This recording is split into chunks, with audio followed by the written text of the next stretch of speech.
fellow investigators, and welcome back to our video podcast, Into the Darkness, where my friends and I are playing the Call of Cthulhu role-playing game. I'm your host, Tom Rayleigh. The campaign is Horror on the Orient Express.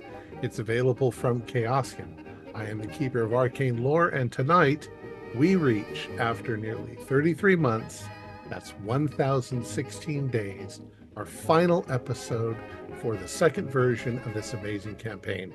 We started with Session 0 on October 20th, 2021. This is episode 68. Our recap will be given by Morgan Llewellyn as his character, Dr. Gabriel Neruda. So without any further delays, let's continue our journey into the darkness. Morgan? Thank you, Tom. In the beginning was flesh. And on the first day of the flesh, there came that vicious mockery of the flesh. The simulacrum, called after a being of flesh and its supposed creator. But this thing long predates Sedefkar. In all likelihood, the blasphemous thing predates all of humanity. It reminds us all that flesh is protean above all else. Flesh is a substance of infinite change and perversity. There is no preservation, no conservatism, no purity that can withstand the ever-flowing tide that is flesh. We may deceive ourselves that our own flesh is a stable thing. I once believed in the reliability of my own body, believing that it answered only to me, but no longer do I hold to such naive notions. Over the course of these few weeks of travel to and fro across the continent, I have learned just how supple flesh is, and how it is always dreaming of becoming something new. As of now, my own flesh is withering, threatening to become the rot of carrion things, to consume and build flesh anew in the form of rats and worms and maggots. That horridly antediluvian thing, the simulacrum, is pushing me ever downwards towards that inevitable fate. The flesh of humanity was never meant to last forever. The flesh of any sane thing is not meant to stay in one form forever. There is an insanity in the preserving impulse that drives some to dream of immortality, of infinite preservation, and yet there is another, perhaps more sinister insanity in the radical acceptance of the truth of flesh, that which drives others into the arms of the skinless one. This is a paradox. Mercifully, this horrid journey is soon to come to a close. And yet I fear that I will be thinking through the complexities of this journey for the rest of my days, however many that may be. At least that damnable Malfacot, who has deceived and tormented us, along with so many others, including our poor friend Professor Smythe, has been literally undone. His own flesh unraveled by a mere pittance of words and the simplest of gestures. And thus, we see how eager the flesh is for change. The Brotherhood of the Skin, driven by Malfacot's haste to preserve himself against the simulacrum, turned iron and steel into flesh, a maddening abomination that propelled the train with a demoniac force and purpose. Gunfire and mad hacking did nothing against it, and no spell that we possessed could turn it from its purpose. It was only through the undoing of Malfacot, holding his entrails in my own hands, that the engine reverted to steel. As I have said, this journey is almost done, but there are a few obstacles still to overcome. Most notable is the Jigsaw Prince, with his patchwork flesh, who taught us a spell to kill Malfacot in exchange for possession of the simulacrum. We cannot allow for this to come to pass, for in so doing we would both condemn ourselves to excruciating death and leave many behind us to suffer with the caprices of the Jigsaw Prince. But I have said, while we may yet survive this prince, while we may overcome the simulacrum, I will never be able to overcome the conundrum that is flesh. In the beginning, there were 6. Now there are 4. And in the end, well, we'll see who's left in the end soon enough. Excellent. So as you stand there with Malfacot's body parts sprayed across your fronts as you hold his gore, indeed the train begins to transform back. It begins to slow but not too quickly. It is traveling at tremendous speed, and it takes it at least an hour before it comes slowly to a halt somewhere outside Paris.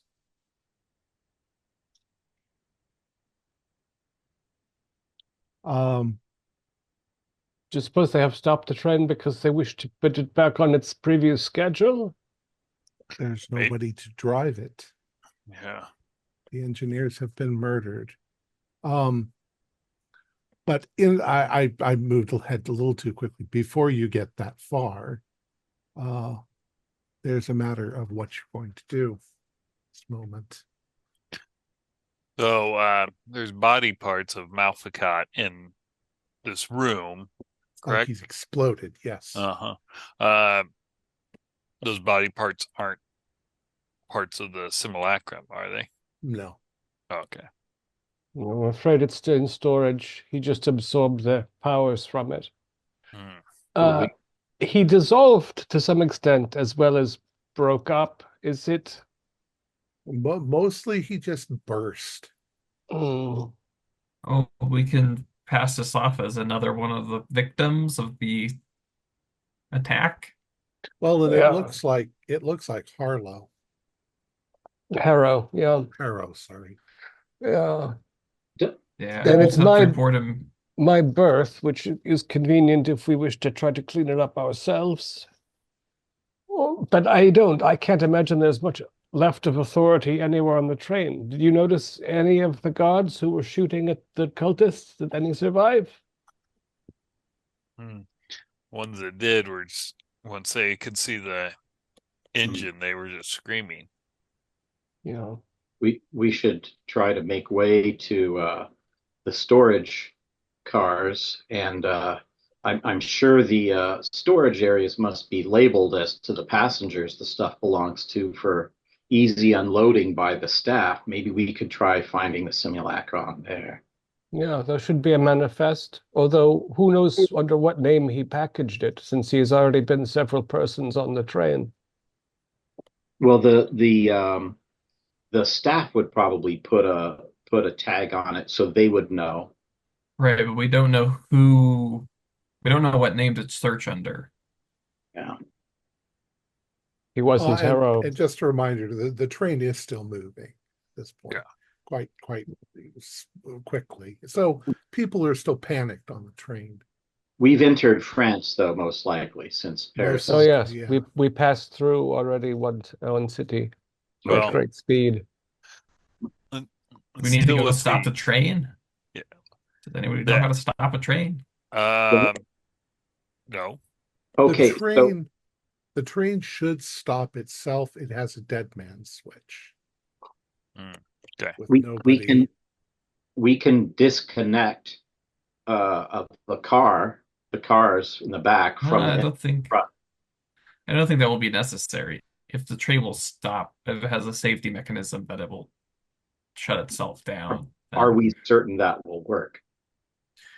I Can you am be certain? hesitant to put my faith into anything right now, Yeah. but if that switch doesn't work, then we're all dead anyway. Yeah.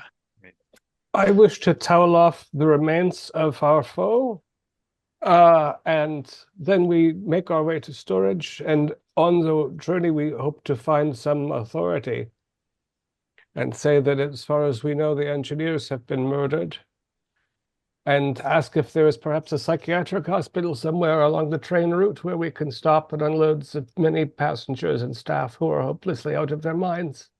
Well, I know there's one in Paris. I went and checked it out last week. Too true. Well, first, let's wash up. You got a little Malficott on your nose there, Theodore. Yeah. Oh, tastes like chicken. Well, we'll Okay. say that a couple of things happen. One is, yes, there are still employees on the train. They're trying, of course, to make sure everything is okay. They come and they discover all of this gore, and because you guys are cleaning up, they know that you're involved in some way, but they also know what was going on up in the front of the train, and Stuart, Stuart. See, I don't like that I can't see your names.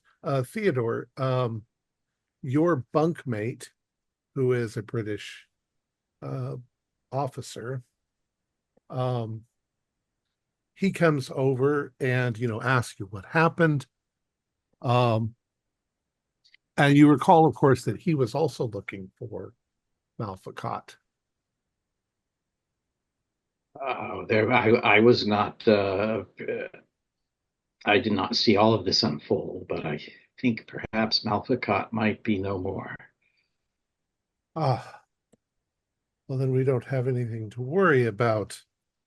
Malfacat, he was the reason why I was here, to stop him from But attacking the royal family.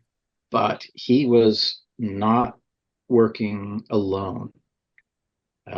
There's no reason to conclude that all danger is over.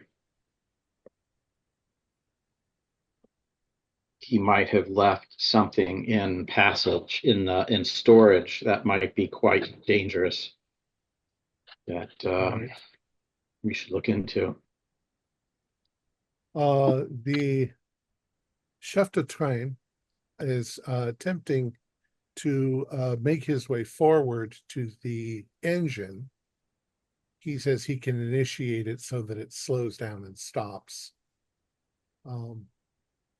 But we should end up stopping somewhere outside of Paris. We might be able to get assistance from there to get the train the rest of the way. The train seems to have been somewhat damaged, but it's still running. Well, we believe that Malfacat was carrying something that we suspect is in storage that might be linked to this plot, and we'd like to go see if we can find it. In the fourgon. Yes. Of course. Yes, I'll take care of all this other stuff.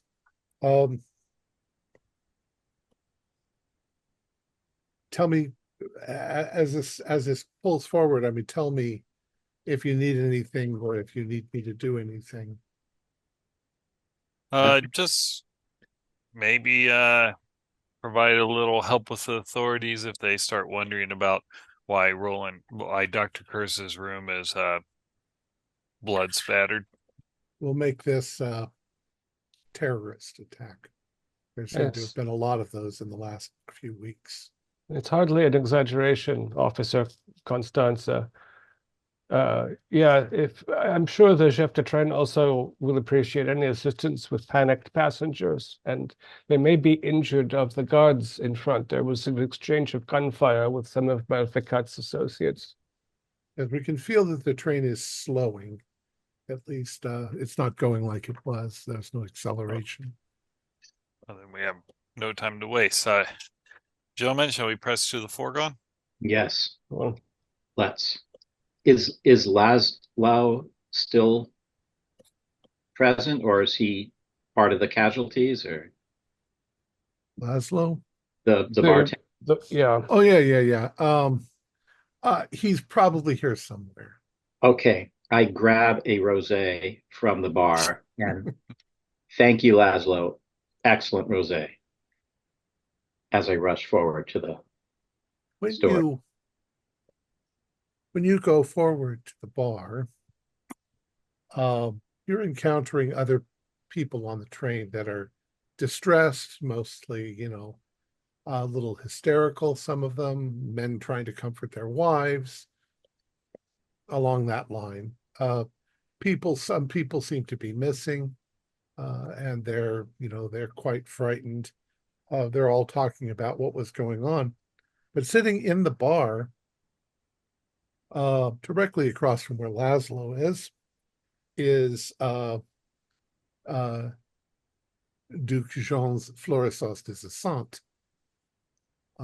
This time he's dressed in a suit like he has been in the past. Obviously, the cathedral car is gone. And as he sees you approaching, he looks you up and down and he says, "You've succeeded then."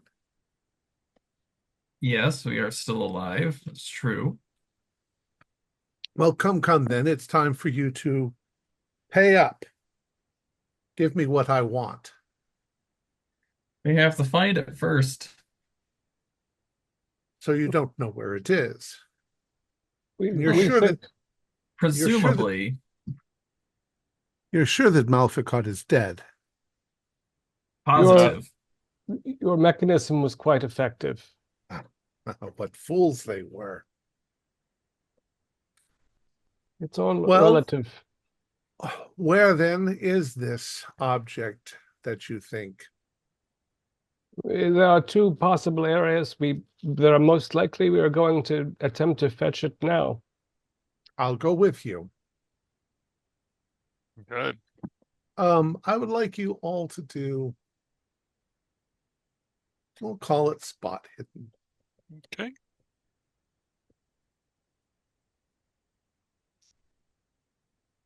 Fourteen is some degree of success.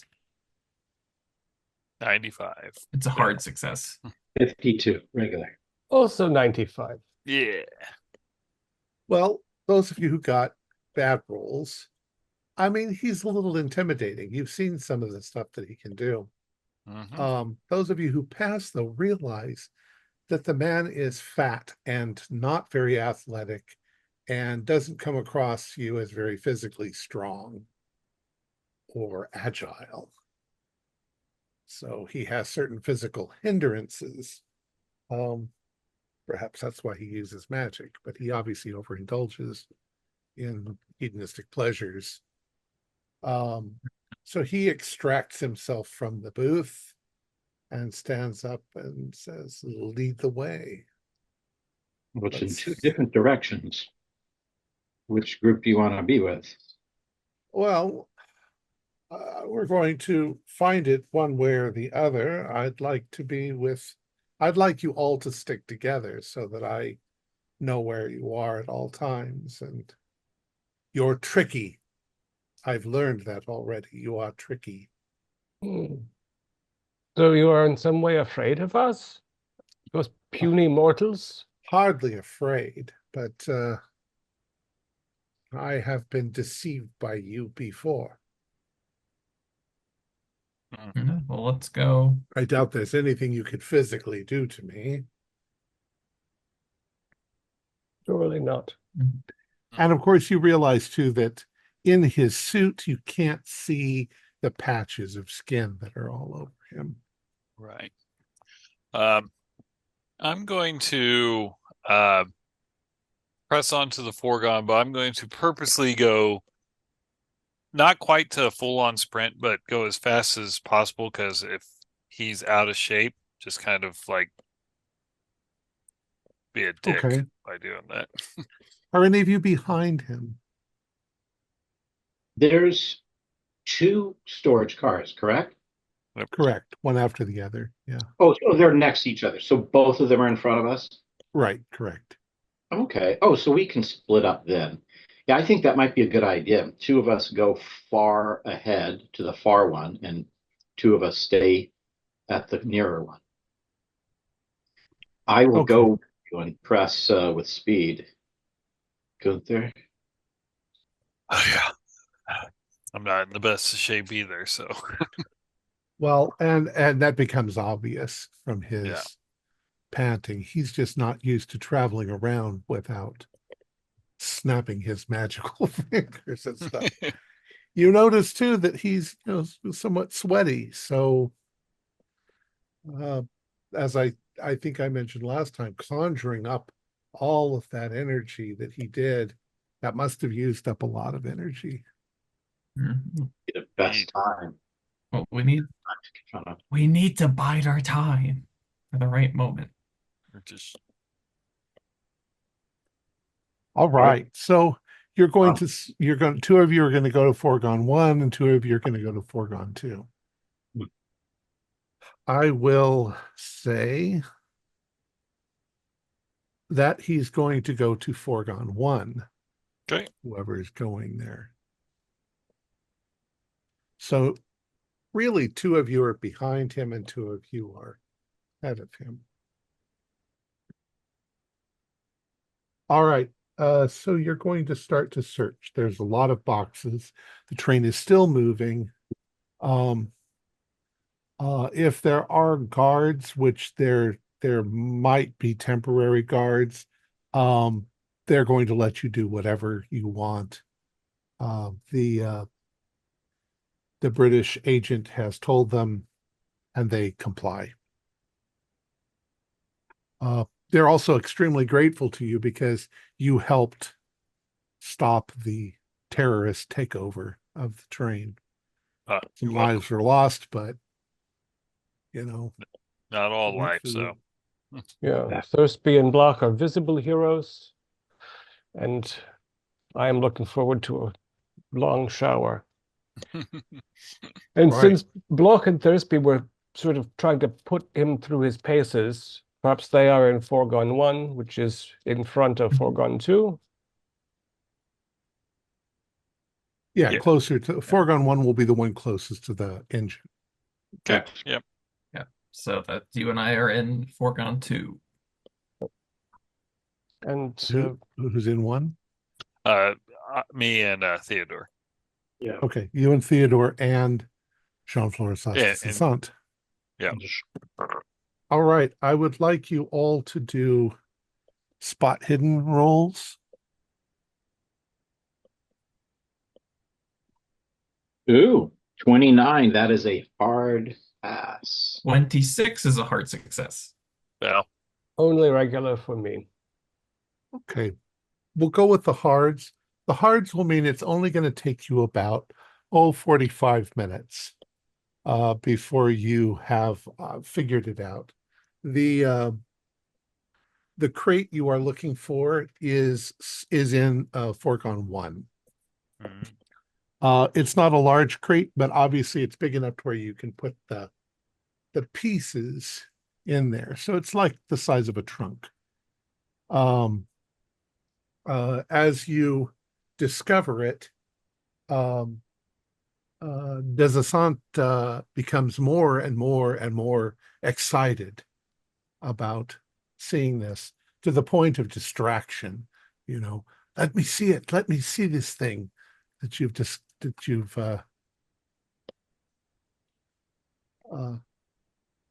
mhm. Is there anything else in there, like the Memsahis? You don't see the Mem Sahis. However, there are some other things in there. There are 3 scrolls that look very much like the scroll that you have already obtained, the scroll of the Okay. head. Do you want to examine them at all? Well, I failed my spot hidden, so Theodore was the one that would have found it. So I imagine when Jigsaw guy saw that Theodore found it, I'm kind of he shoved past me, and Yeah, and he probably wants to see those as well. Theodore, I'll just give it to you. You notice that you have the scroll of the legs, you have the scroll of the torso, and you have the scroll of the right arm. You already have the scroll of the head. The one that seems to be missing is the scroll of the left arm.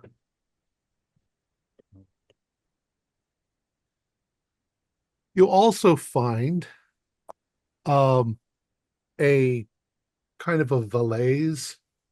And when you open it up, it contains a whole bunch of newspaper clippings and itineraries and things like that for the Duke of York. Mm. Um, uh, Emilio had assumed that it would be Edward, but it's Andrew, the younger brother, that he seems to be obsessed with. There is also a very recent telegram that's been shoved into that valise. As real quickly, as this is being discovered, I call, because we're only one car away, I call to Dr. Kurz and Dr. Neruda. Yeah, they've come in. So they're kind of behind Desasant. Well, you guys are up there with the box. You find this recent telegram. Looks like this. Aha. Oh, yeah. Uh, uh, Gunther, you have a much better stage voice than I do. Oh, yeah. Let me fix my reading glasses here. Master, I have received your instructions about the scroll. There's some obscurity about the language. We'll have translation before you arrive. Have arranged transportation. The simulacrum must be present. Your servant.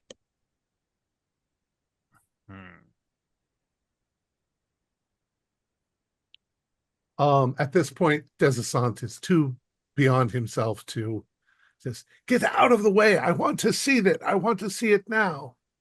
Before he gets in there, my primary goal is to take one or two of the smaller scrolls and just tuck it in my jacket. Okay. I mean, Well, they're all identical. They're about this big.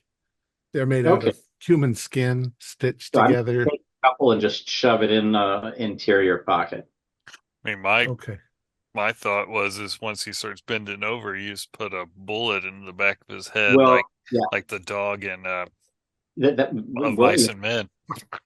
One step at a time. Oh, All right. So, well, I'm saying it's going to work. That's but... pretty much exactly what he is going to do. He's literally shoving you out of the way. And okay. you can feel from the way he does it, it's more annoying than strength, you know? Mm-hmm. Yeah. But he's frantic. He wants to get a hold of this thing and see it. I'll happily step right to the side of him as he kind of goes right on by. Before he touches any pieces in there, I'm going to put this right in his back and put a round right up through his spine. All right, go ahead and do.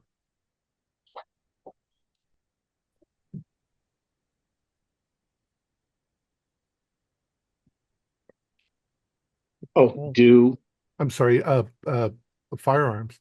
I mean, you got it right against his back. Let's just say do damage. Oh, okay. I don't see how you could possibly miss. Yeah. Misfire? I hope. No, don't make me roll this. This is evil. Okay. Oh, darn it. 6 + 2, 8. Well, it's something. Okay. A couple of things happen. One is the gun makes a very loud bang, which you all hear. You know that bullet went right into his body. He jumps as if he's been, stuck with a knife. But his reaction, he doesn't crumple. He doesn't seem to be physically disabled by the shot. He turns around with a look of absolute fury on his face. What are you doing? And he starts to. I'm like, I know he's got something and he's not going to be an easy target. So I'm very ready to put another round right in him as he tries to turn around. Okay. Well, I'll give him that he's going to try to slap you if you want to try to, or if you're just going to fight back with the gun. I'm basically, I know he's no weak opponent. My full intention was to put another round in him, like just one after the other. I will happily unload this here right into him. So as he tries turning around before he says anything, it'll just be another round right into his torso. Okay. Once again, your gun goes off and you can see it tear a hole through his clothing. This is not... But there's no blood. And he does get, thrown back by the blast. Mm-hmm. He says, "You goddamn idiots, what are you doing?" And it looks like he's getting ready to do something. But he's quite... Yeah. What do you want to do? I was going to bull rush him. Okay. Just try and knock him over. Brawl. Okay. Come on, dice. You've let me down so far. Oh, 19. And I've got a 36. That would make that a regular. Okay. You got a 004. Dang. You Ricky. hit him and push him back, but you don't really hurt him, and he somehow manages to keep standing. And now he's so angry that he's just spitting and flailing his arms at you. He doesn't connect, or he doesn't connect and hurt you. I would like to find like like something that's heavy and And hit him over the head. yeah. Okay. Go ahead and use your imagination. What do you find in this foreground? There's all I'm sorts of things. yeah, I'm just looking like if somebody has like there's like a small but heavy looking piece of luggage just Okay. Um, The Go ahead bowling and do a ball. brawl roll.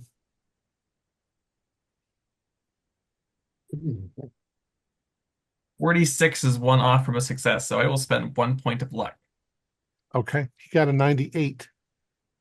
You smack him across the head with that, and he reels to the side, and he got a 98. So he falls over rather clumsily.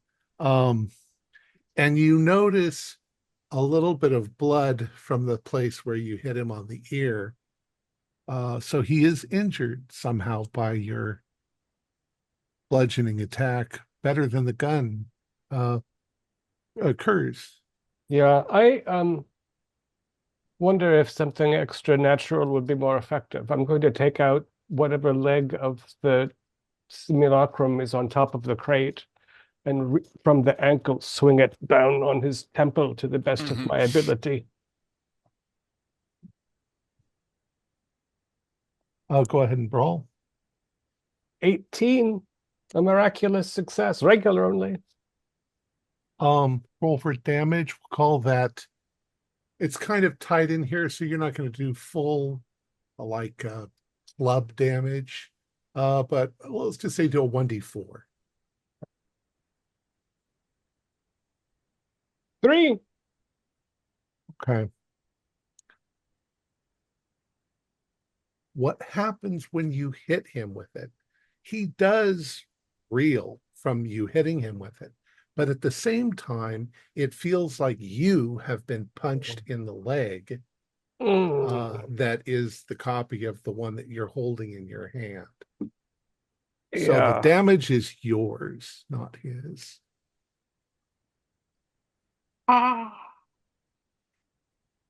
Um, We can still come make this back work for our advantage somehow. we'll come. Did we do everyone? Let's come back to Stuart. Okay, so there's got to be tarps in here and cloth and material, right? Sure. Yeah, so I'm just gonna rip a piece off. I'm thinking like, okay, so the physical damage doesn't really work. So it's either needs to be restrain his hands or his words. So I will tackle his mouth and I'm gonna shove a cloth right into his mouth, and I'm just gonna like tackle him and just start shoving with all my might towel in his mouth. Okay, brawl. Okay, 37. That's regular. Can I make it a hard? Okay, well, I could make that a hard with a few points of luck. Yeah, I should You probably would have. You'll have to make it an extreme. I got an extreme. Oh, you got an extreme? Okay. Yeah. Well, all right. Never mind then. All right. So you try to do this, and he's fighting with you, and now he's being unfair, and he's scratching with his nails just because he's a dick. uh, uh, Gunter, do an idea roll. Okay. I'm pretty smart. Come on, dice. 57 is a regular. Okay. About 4 feet behind you are the foregone doors that open Yeah. sideways to the outside. I was already thinking that without the Okay, idea good, roll. good. Yeah, yeah, because like we shot him, we hit him, and so yeah, throw him off there. So yeah, I'm going to Try and open those up. Be like a Okay. vagrant. You see, there's like a latch. You undo the latch, and Yeah. the whole thing like this. Now the wind is rushing by because you're still going, Fast. Yeah. probably 40 or 50 miles an hour. You can see there are a great many trees that are within 10 feet of the thing as they're going by, like gigantic physical clubs. So you've done that. Yep. Gabriel. Gabriel. So now, well, seeing that Gunter is opening the door, I'm gonna start dragging him over there. Okay. Do a brawl. Oh, 73. I'm trying to assist him, however. Yeah, and I'm also on top of him too, so that might be a good assist. Let's add it together then. If Theodore and Dr. Kurz are helping, why don't you guys also roll brawl? I have, in fact, a hard success. No. He's heavy, he's cumbersome, but with Dr. Kurz, he got a 97. So you've dragged him across the floor, kicking and screaming and almost crying. You can see that he is working his hand into one of his pockets and trying to pull out something. I think that he's going to try something. Yeah. Okay. And he got an 87. So he can't get the horsehair rope out of his pocket. Gunter. So I've got the door open. I saw him going for the pocket. With my sleight of hand, sleight of hand, I'm quite adept at taking stuff out of people's pockets. So I'm going to try and take whatever he was trying to pull out of his pocket. Sleight of hand. All right. Time for Gunter to show his quality and roll an 85. Motherfucker. Yeah, it's a horsehair loop.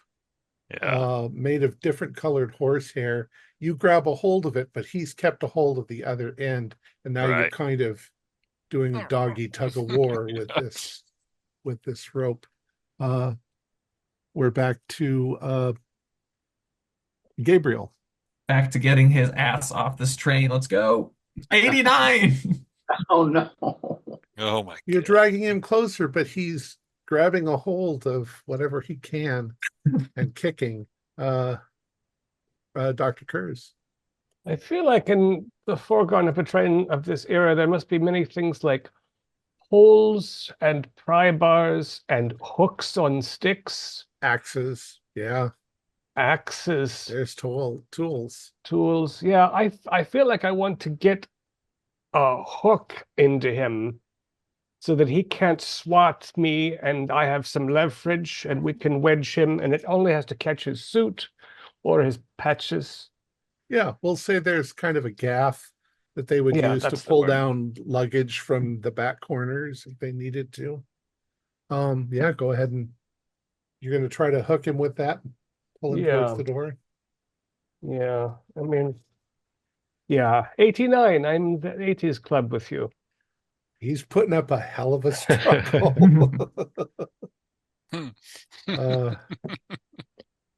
What he also fails to manage to do anything, and now he's almost got that look of, I might not survive this, and I am going to try to plead and cry. But Gunter, it's your turn again. Yeah, I missed you. Sorry. Stupid. Theodore. Okay.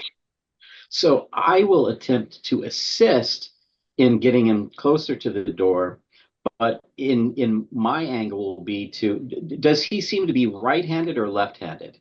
Or have I ascertained that? He's left-handed, oddly enough. So if it is within reason to like just grab an arm, I'm going to do my best to grab his fingers and snap them back. I want at least one or two broken fingers so he can't hold on. So he'll be going out of the train. He's not going to be able to hold on or pull one of us with him. So my main goal is to disable one of his hands. Just snap those hands off. Okay. Roll it. And all that description, it is a miss. Okay, you find he doesn't have much of a grip, but there's kind of a weird elasticity to him, probably because of what he's already done to his physical body. Yeah. Gunter. Okay, so I'm still kind of tug of warring with him on here. So I'm going to pull, and what I'm kind of, if there's like a pole or something that I can wrap an arm around to try and get like a little leverage, so I'm not just kind of being drug along with my feet. Okay. I will, yeah, go ahead. Roll. So, okay, bro. Yeah. Okay.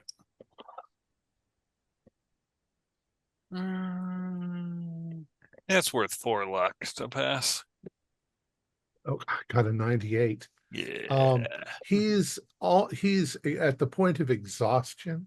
He's not able to fight much more. And with one big tug, you pull him right to the edge. And for a moment, he's looking out into the woods as they're whizzing by. He's screaming. It'll only take a good shove, and out he'll go. Dr. Gabriel Neruda. Let's give him that final shove. 47 is close. I'll spend 2 points of luck. Yeah. Okay.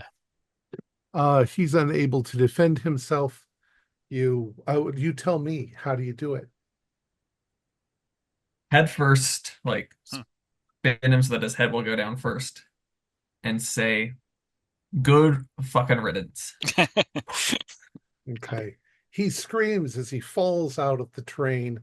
As you look back, you see his body hit the ground. He rolls down the little hill of the thing, and he smashes into the trees, and you see blood splattering as it's slowly going off into the distance behind you. Descent is probably dead. Probably. That's a key word there, Tom. Did I hang on to the horsehair cord? Do a luck roll. I just spit luck. Oh, 15. That is a pass. You hold on to it. I would be careful with that thing. But even if he stitches himself back together from this, I think we will be well out of his grasp. Yeah, I don't plan to come back to the continent after we leave here.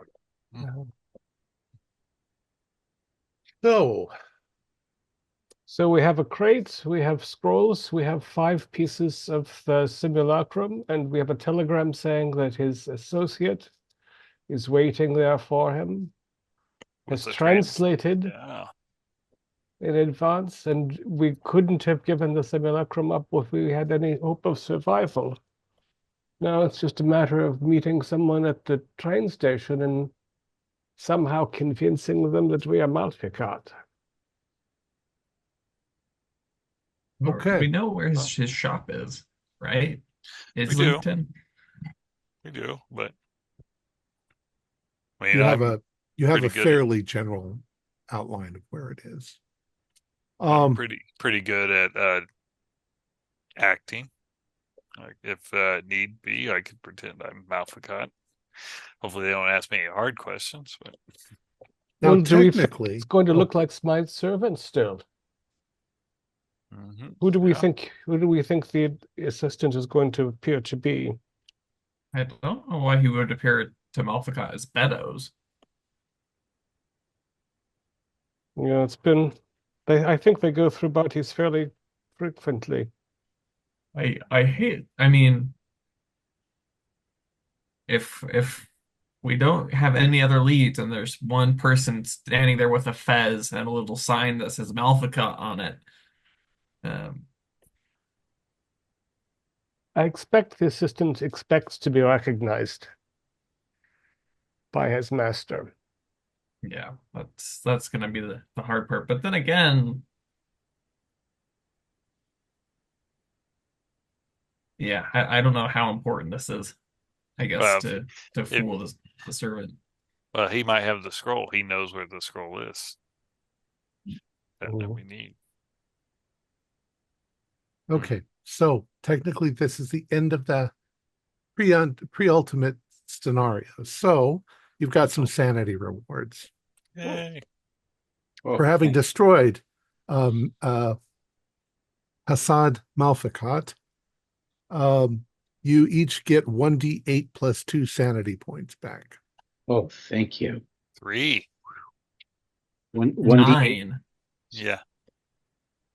Nice. plus how many? 2. Plus 2. Okay, 8. 4, having destroyed the Jigsaw Prince. 1d6 sanity. Ooh, 6. 6. Oh my Yay. goodness. For having recovered the Sedevkar Simulacrum. 1d3 sanity. Yeah. 2. 3. Oh my God. 8, 8, You'll be 8. more sane than you started. Oh my gosh, I'll be more sane. Yeah, same here. I will Is not. that allowed? Is that allowed? I'm not either. I was pretty low. Yeah, me too. And then it says that you are going to get 1 sanity point for each of the original passengers that stepped safely off the train. 0. So we weren't doing a good job of keeping them alive. so let's see. Luigi was 1. Gatling was not. Haro was not. Emilio is 1. Um, Henry and his wife, Emanuela, I think they're okay. Mr. Nakamura. Yep, Nakamura, Kurt Groening, and I think that's it. So you get 1 point each for them. Hey, 6. better than I thought we did. 1 point sanity each? Yes. Mhm. And can we go above our starting sanity? Yes, you Yes. can. You just can't go Wow. above your 99 minus Cthulhu mythos. Oh, that's right. Yeah. All right. Jeez. So you've recovered the pieces and you arrive in the Paris station by hook or by crook. Delayed maybe an hour, but you're there. You actually arrived before you would have normally arrived because of that crazy trip through the Alps. As you first of all, tell me how you're going to deal with this. Are you going to keep the pieces in that trunk, keep everything in that trunk, and bring it with you? You don't really have any other luggage. That makes sense to me. Okay. It's already packaged. When you get off the train, I would like you to do a spot hidden roll.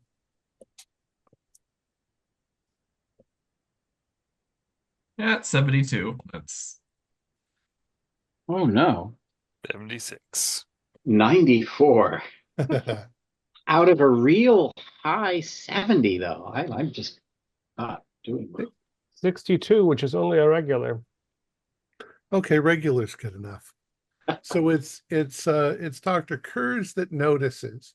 You guys are there on the platform. You're looking around and you're looking for some Turkish looking fellow in a fez, you said, or somebody who looks like that. And you're looking and you don't see anybody like that. Oh, I'm And expecting an affluent Englishman, maybe with his own vehicle. yeah, you're expecting all sorts of things. But what you finally notice as the crowd starts to clear a little bit is there is a scruffily looking dressed, I'm sorry, a scruffily, I can't say that word, a scruffily dressed man. Uh, he's at the station. Looks maybe English. He looks just like a commoner. Uh, if that's not a bad thing to see. And he's holding a handwritten sign in front of him that says MALFI-CAT, Malfi Cat. Oh my God. Okay, I was bro. joking about the little sign that said Malvern. Hmm. Wow. This And he looks bored. He looks like, well, where the fuck is this All guy? right. He's looking. I'll And go. Are we pressing with me being? yeah, Yeah, you have the acting skill. But Yep. go two, for it. the question: are we on the other side of the Calais? I made a mistake. You're in London. Okay. Okay. Uh, You've gotten over the the through channel. Calais. Yeah, Okay. you're in London. Excellent. Cool. I will walk up to him and is like going, spelling's a little off, but I am Malfacat. Oh, sorry about that. I didn't realize. Uh, he's got a heavy Cockney accent. Mm-hmm. He says, right.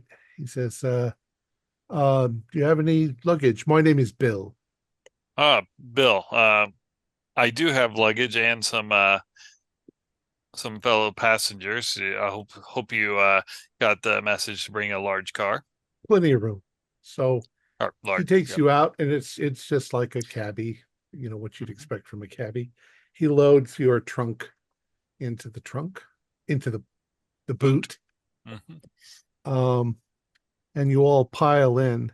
And he says, my instructions here say I'm supposed to take you to 3 Brophy Lane, Islington. Is that correct? That is precisely what I said. It's good to Good. see that they can take the proper notes. And the fare is pre-booked. So, Yes. all right, in we go. He says, I'm surprised you have business out there in Islington. It's not quite a safe place right now. That's why I brought my associates with me to Nah. keep me safe. Where are you coming from? Paris. Ah, Paris. Been there long. We've been reading the papers. We got all sorts of nasty goings on there in Islington. A couple of murders. Uh, Mm. uh, No, I hadn't heard that. I was focused on the goings on in France. yeah, seems to be something going around. People been going missing. Latest one was that guy in the newspaper this morning. A school teacher. Hmm. You wouldn't happen to have a copy of that article, would you? Oh, I might hold on. And he pulls out a newspaper from the front seat and hands it back to you. He says page 3, I guess. Yeah. Mm-hmm. He hands that to you. Yeah. It is becoming commonplace, not even on the front page anymore. Jeez. Islington schoolmaster missing. Concern over his safety. Police appeal for assistance. Police have expressed concern over the disappearance of Mr. Arthur Bowman, age 53, a schoolmaster at Hanover Street School in Islington. Mr. Bowman was reported missing by his landladies, a Miss Jane Parks, when he failed to return to her boarding house on Orleston Road, Islington. His absence is out of character for this respected schoolmaster of many years standing in the community. In light of recent events in the area, police ask that anyone with any information about the disappearance is requested to contact Inspector Joseph Phillips. Awful. Who, as you recall, is the same one in the other Yeah. 2 articles. Mm-hmm. So That's awful, Bill. Excuse me, Bill.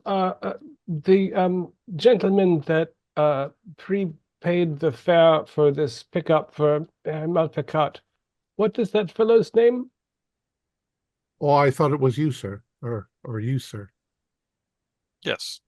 There was an associate in London, and there's been some changes while we were overseas, so I wanted to know who specifically had paid. But It was yeah, was under his name. I mean, I didn't meet the man. He was through the agency. Very good.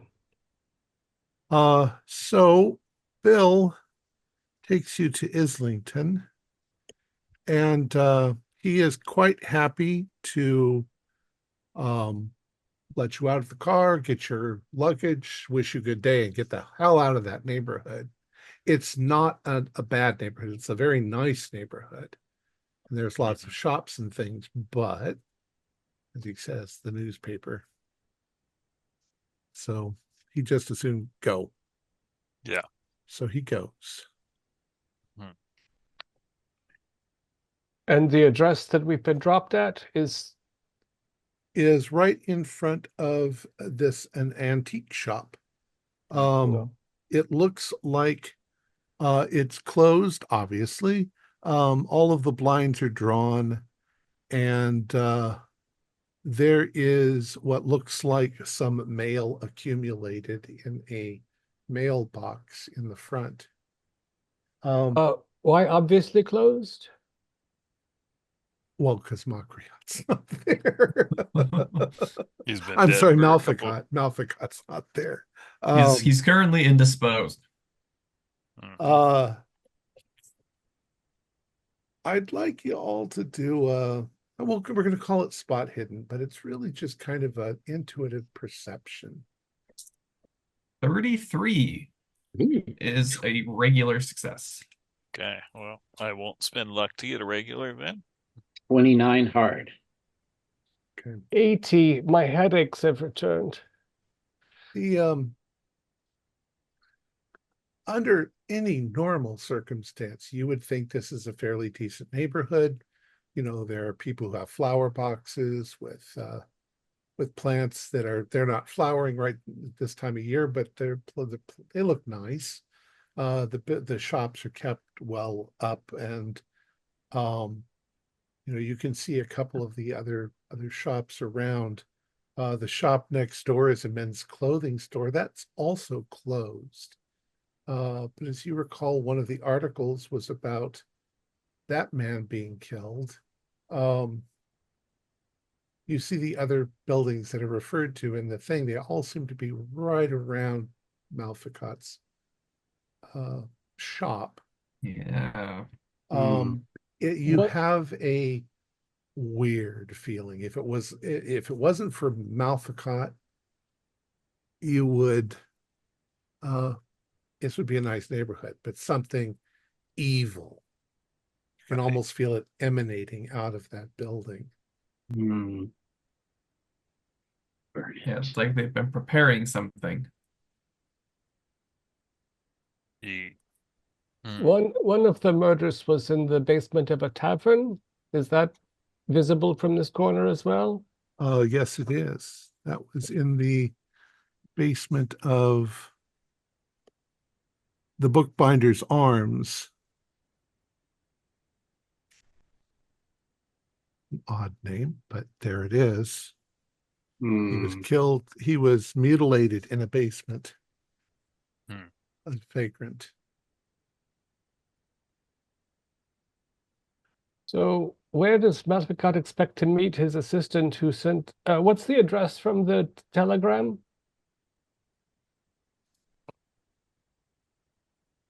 Well, the antique shop is the one that Bill told you. Yeah, I was wondering if the telegram was sent with the one that said, "Master, I have prepared things," if that was a separate residence. I don't think that said, but that gave no address. It didn't. I assume it's going to be in here. Yep. All right. Well, let's try the door. Okay. The door is locked. Okay. Just try knocking on the door. See if Knock away. do a listen roll. Okay.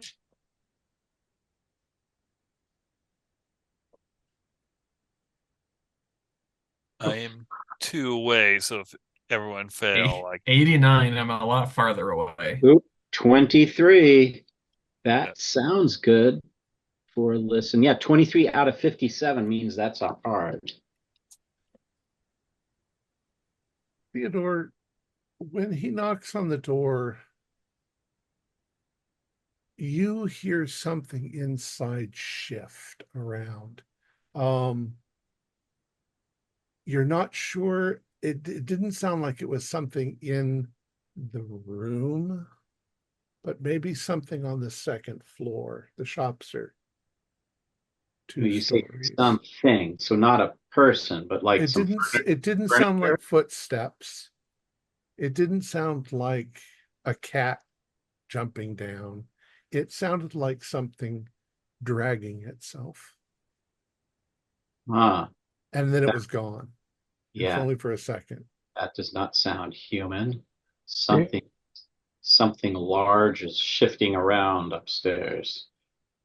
The Uh, upstairs windows have blinds, I They also assume. have blinds, yes. Is there a sign of light behind these, or is it No. just empty? And you're there probably about 10 a.m.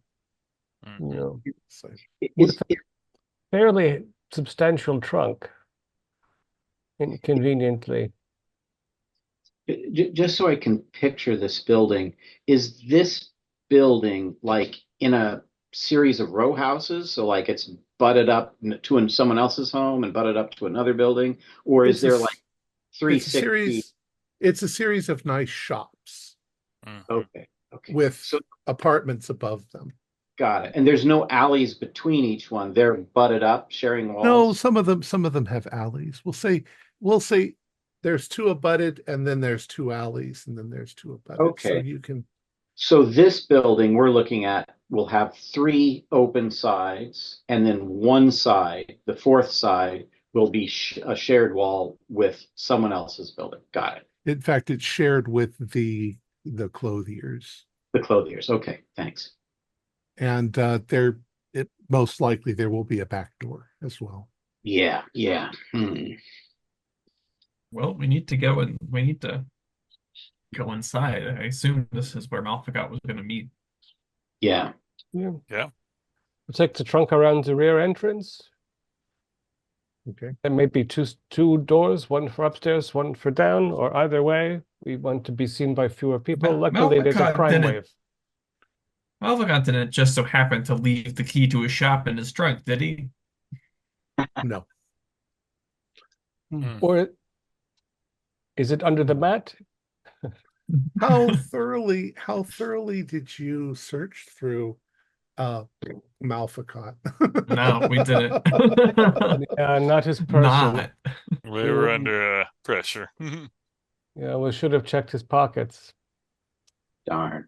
I'm sure I went through the trunk a couple of times because I really missed the Mimsahis. The But we- street is not busy, but Okay. some of the shops are open. Obviously. We don't need keys. We have Gunther. Master. No, Gunter hasn't picked a single lock. No, He needed Dabrowski. That was Dabrowski that was really good at that. You know, I keep telling you that I am card tricks and stuff.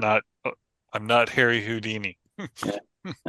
Although after this, should you survive, maybe we'll practice a little bit with the tiny picks. Yeah, I regret my decisions.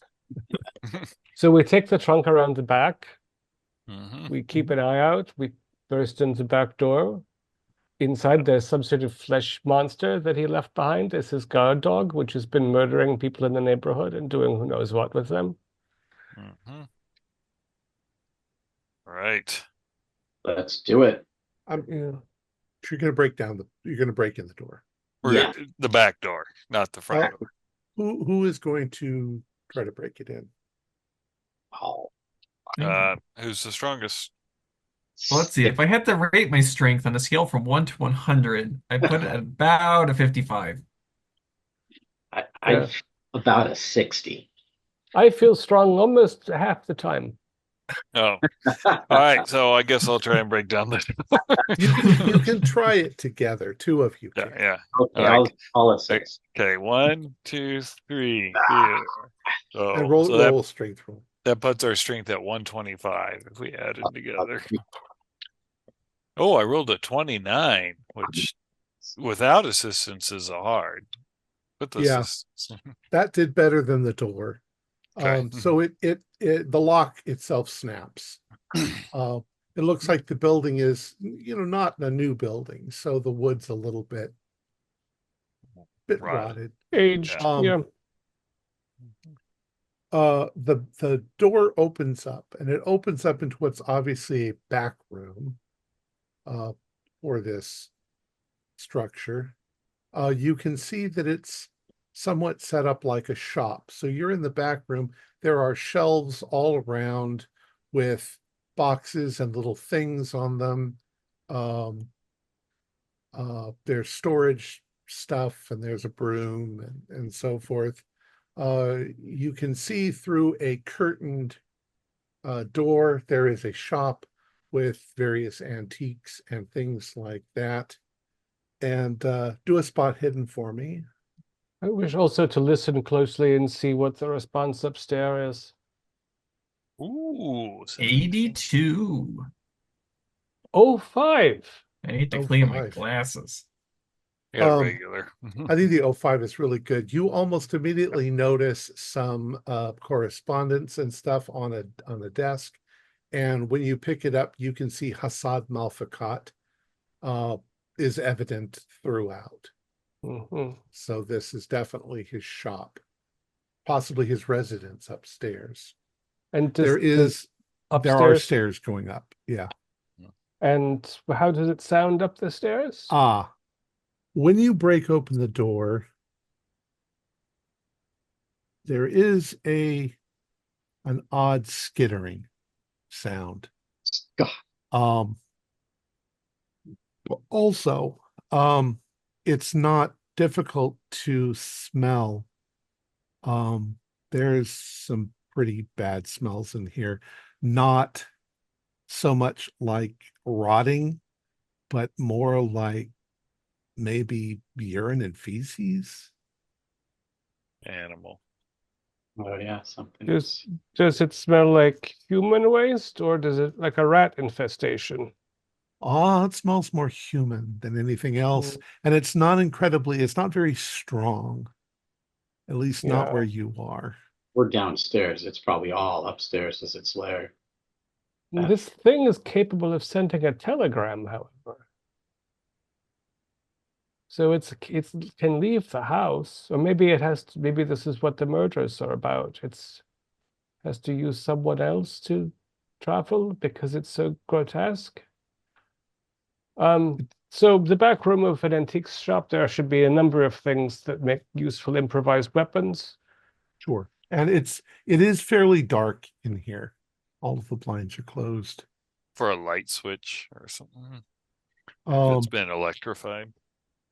You find a light switch right near the back door, and you flip it, but nothing happens. Fuse. Okay. I wonder if we want to open all the windows we pass, because the thing that dwells here does not like the light of the day. I don't know. I'm making many assumptions. If we get into a confrontation with it, and people on the outside of the street see, it's going to be very hard to explain. We are no longer on the train among friends. Yeah, so I'm looking for a golf club, I think, unless there's a sword. A iron poker, maybe from the I was looking for a crowbar, like they open up crates. Go ahead and do me luck, and if you pass your luck, you can just tell me what you find. What would you find in a shop? 19. I guess they do find that crowbar for opening up crates of stuff. 86. I found this priceless vase, but I don't feel like hitting something with it. Yeah, I got a 78, so maybe I get a piece of wood. Here, maybe I should look, see if I can find something for you. So darn, 74. That's a fail, I think. Luck, yeah, 59. So I take out my hunting knife and hand it over to Dr. Kurz. Dr. Kurz, you could try. Thank you. I do not like a knife these days. I'll take out my revolver. It probably feels pretty good in your hand, even though it's the wrong shape and and it's not whispering to you. Uh, It's the whispers that you miss the most. Yeah. Mhm. I can whisper to you if you like. It's Right. not the same. So, um, the question then is, are you going to open up all the windows downstairs? I think just maybe like not all the way, but just enough so there's some light coming in. Yeah. I'm assuming they're like those old roll-up shades. Or Venetian blinds, Yeah, or yeah, they're probably the roll-up shades. okay. Yep. So it's just kind of open in about maybe a All right. fourth of the way. There's a couple of them in the back you can open. If you open the ones in the front, it'll be more obvious to the street outside. Yeah, we have to leave the front alone.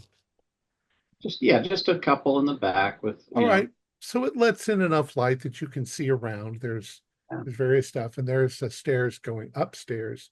When you look up the stairs, it is very dark and ominous at the top of the stairs.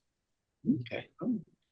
I will- With the sunlight coming in, can we find perhaps oil lamp or some other portable device for illuminating as we go? Do a luck roll. Those like genie lamps. So, Yeah, 59, no good. Find something, make a torch, for heaven's sake. Someone. You can all Good do idea. spot hiddens as you're looking around. Ooh, look at that. 55 is a success. If you succeed, you find a flashlight. You find a modern torch with Okay, batteries. Here we go. So I have the crowbar in one hand, the flashlight in the other, Okay. I leading have the way up the stairs. 86 failure. So as you start to you get up to the top of the stairs, and you can see that there is a very small sort of hallway. There's a door on your left which is open and opens into a restroom, a lavatory. And on the other side, probably it's going to open into a bedroom. It is closed, however. The smell up here is stronger, I assume? The smell up here is stronger. Is it strong in the lavatory? Not particularly. Yeah. All right, whatever's moving around up here. I'll step towards that room to the right and put my ear to the door. Okay. Gentlemen, psychologically, do you think it would benefit or damage us to tell this thing that Malficat isn't arriving yet? That might be a good idea. I like that. I believe that in the Stoker novel, Renfield could feel injury to his master directly because they had some cyclical link. so What think you, Bloch, Buddha? I think we just need to get this over with. I just open the door and face it. I mean, we faced down two Yeah. wizards. Okay. No sound? Not at the moment, no. You're going to open the door. Yeah. Who's going to open the I'll open the door. Okay. Okay. And who's next to you in the front? There's only room for about two people side by me, I side. was holding the flashlight, so I All assume right. it would be me. So Theodore, how are you going to open the door? Slowly? So I'll or- do my left hand on the doorknob, my right it's- hand on my revolver. It's going to open away from you into the room. Oh, so into the room? Okay. Yeah. So I will open it, and I'll slowly open it with my revolver pointing into the darkness. It's bingo, mark it off the cards. And I will wait for Dr. Neruta's flashlight to Okay. take a shine. So in the next couple of seconds, this is what you see. The door opens, the blinds are all closed, so the room is quite dark. You can see that the carpet in the room has been rolled up against the wall, and there is something on the floor, some sort of symbols or glyphs that glow faintly red. That's good. There is a table, a desk, there's a wardrobe, there's a bed over against one wall. And as Dr. Neruda's flashlight shines into the room, something out of the corner of your eye, Dr. Neruda, catches your eye, and you shine the light upward. And when you do, there is this thing, like a bat, like a skinned devil, that is clinging to the ceiling with large, prodigious claws. Before you do your sanity roll, do a spot hidden. Oh, 56 is a pass on the spot hidden. no. Ooh, 20 something. 29 is a pass. Might even be a hard pass.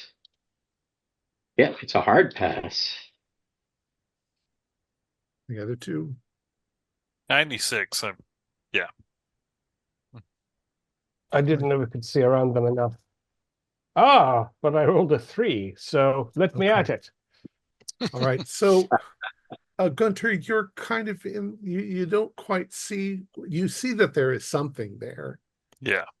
The other three, you can see that this is one of those horrors that Malfacott must have created out of stretched skin and bones, and it distinctly has the face of James Beddoes. Uh, oh, And obviously tortured and torn to shreds in becoming this thing. And it is going to immediately leap down from the ceiling down in front of you. But you can all do sanity rolls for seeing this thing. no, Oh, my sanity was so high. 68 is a failure, though. 83 failure. 39, pass. I rolled an 08. I'm burning up these single digits. 1 or 1d4. You fail. 4. You guys Or are steeled against this sort of horror. I lost 4 points. I don't know how steeled I am. Ah!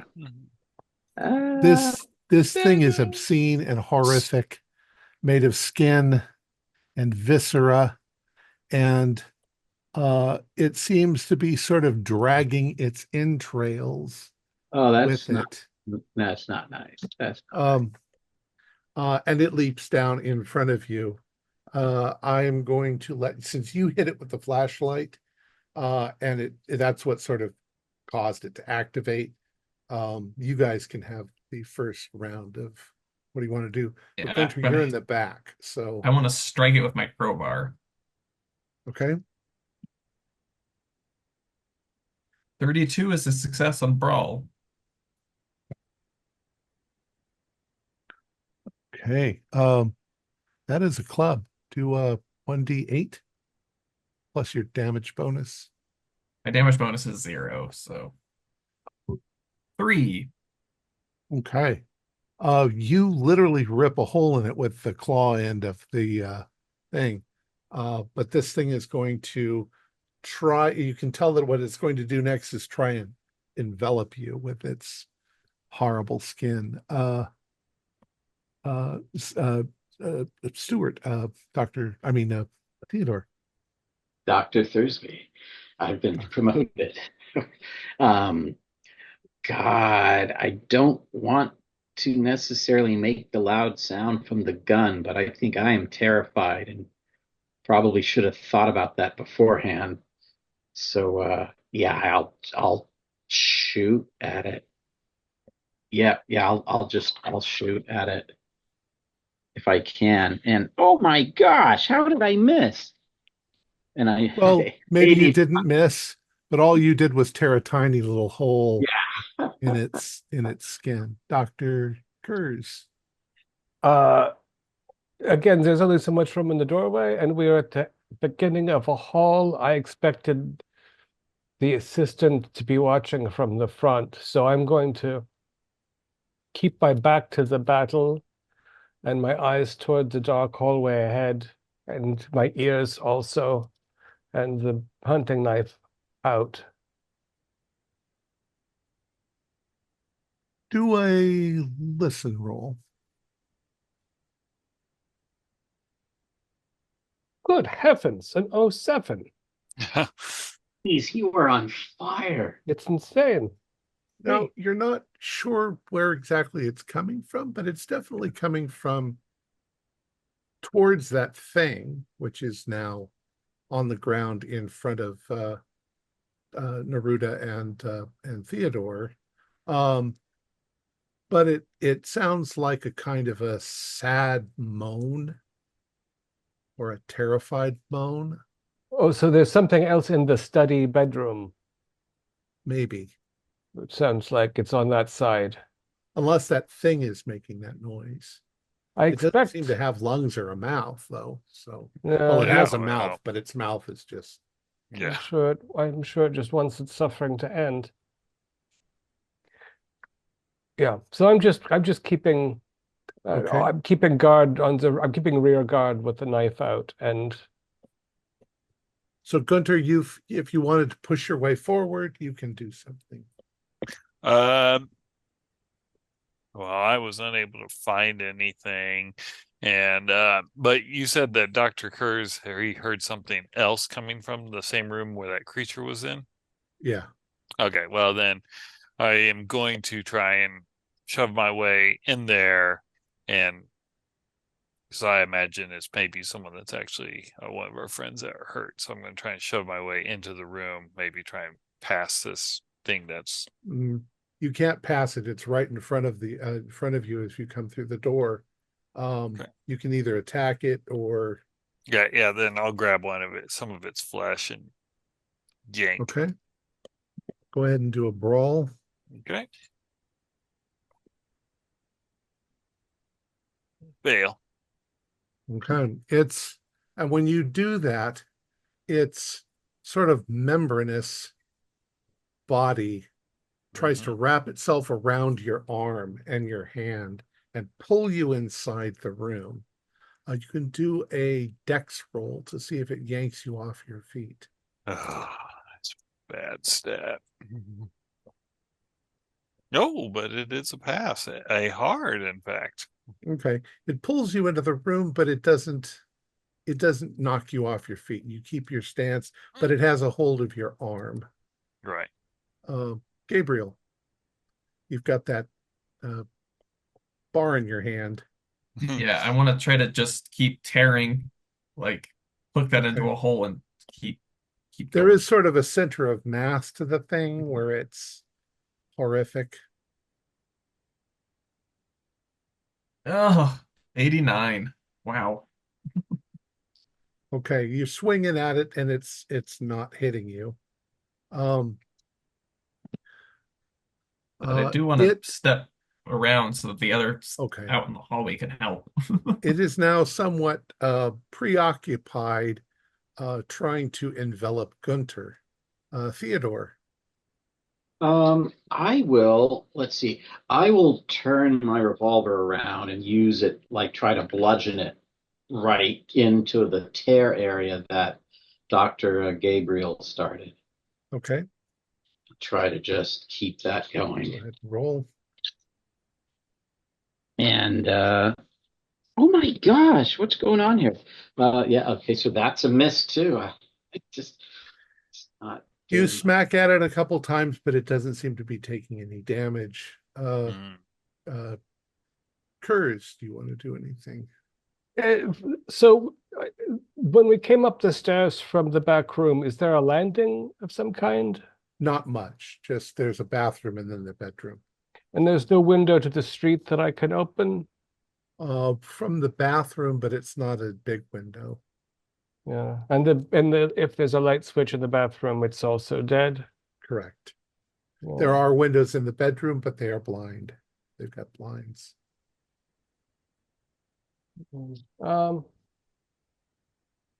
Well, a knife is a knife.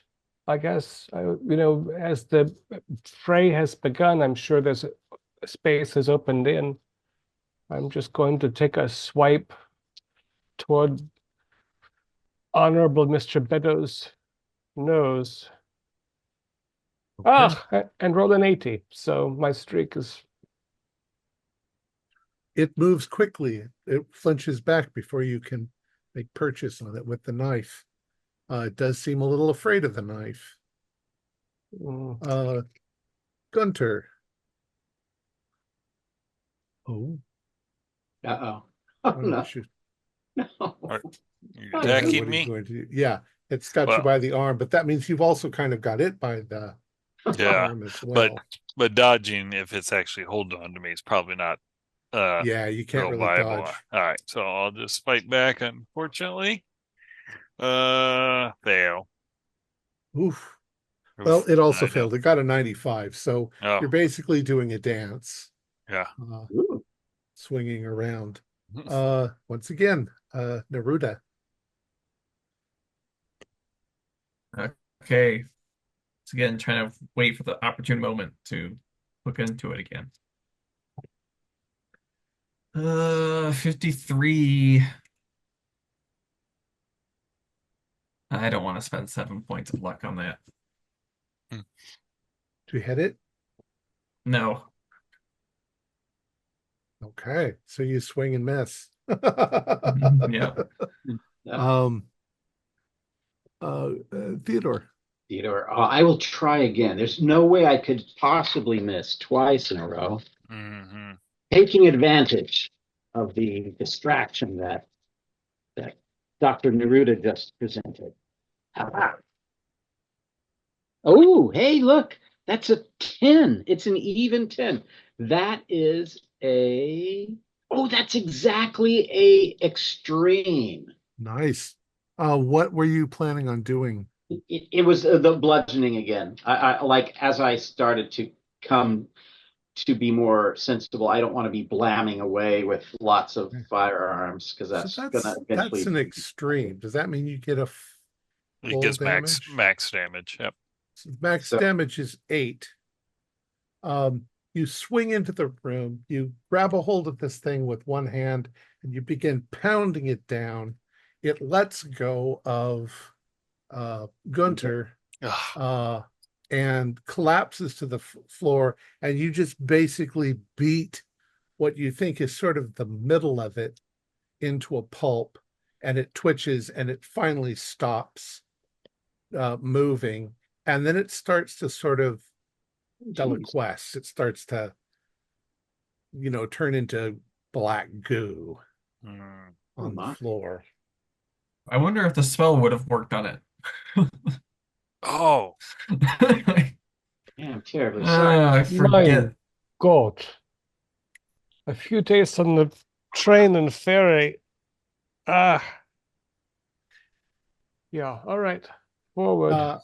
As you look around the room, this is what the sigil thing on the floor looks like. It is about 7 feet across.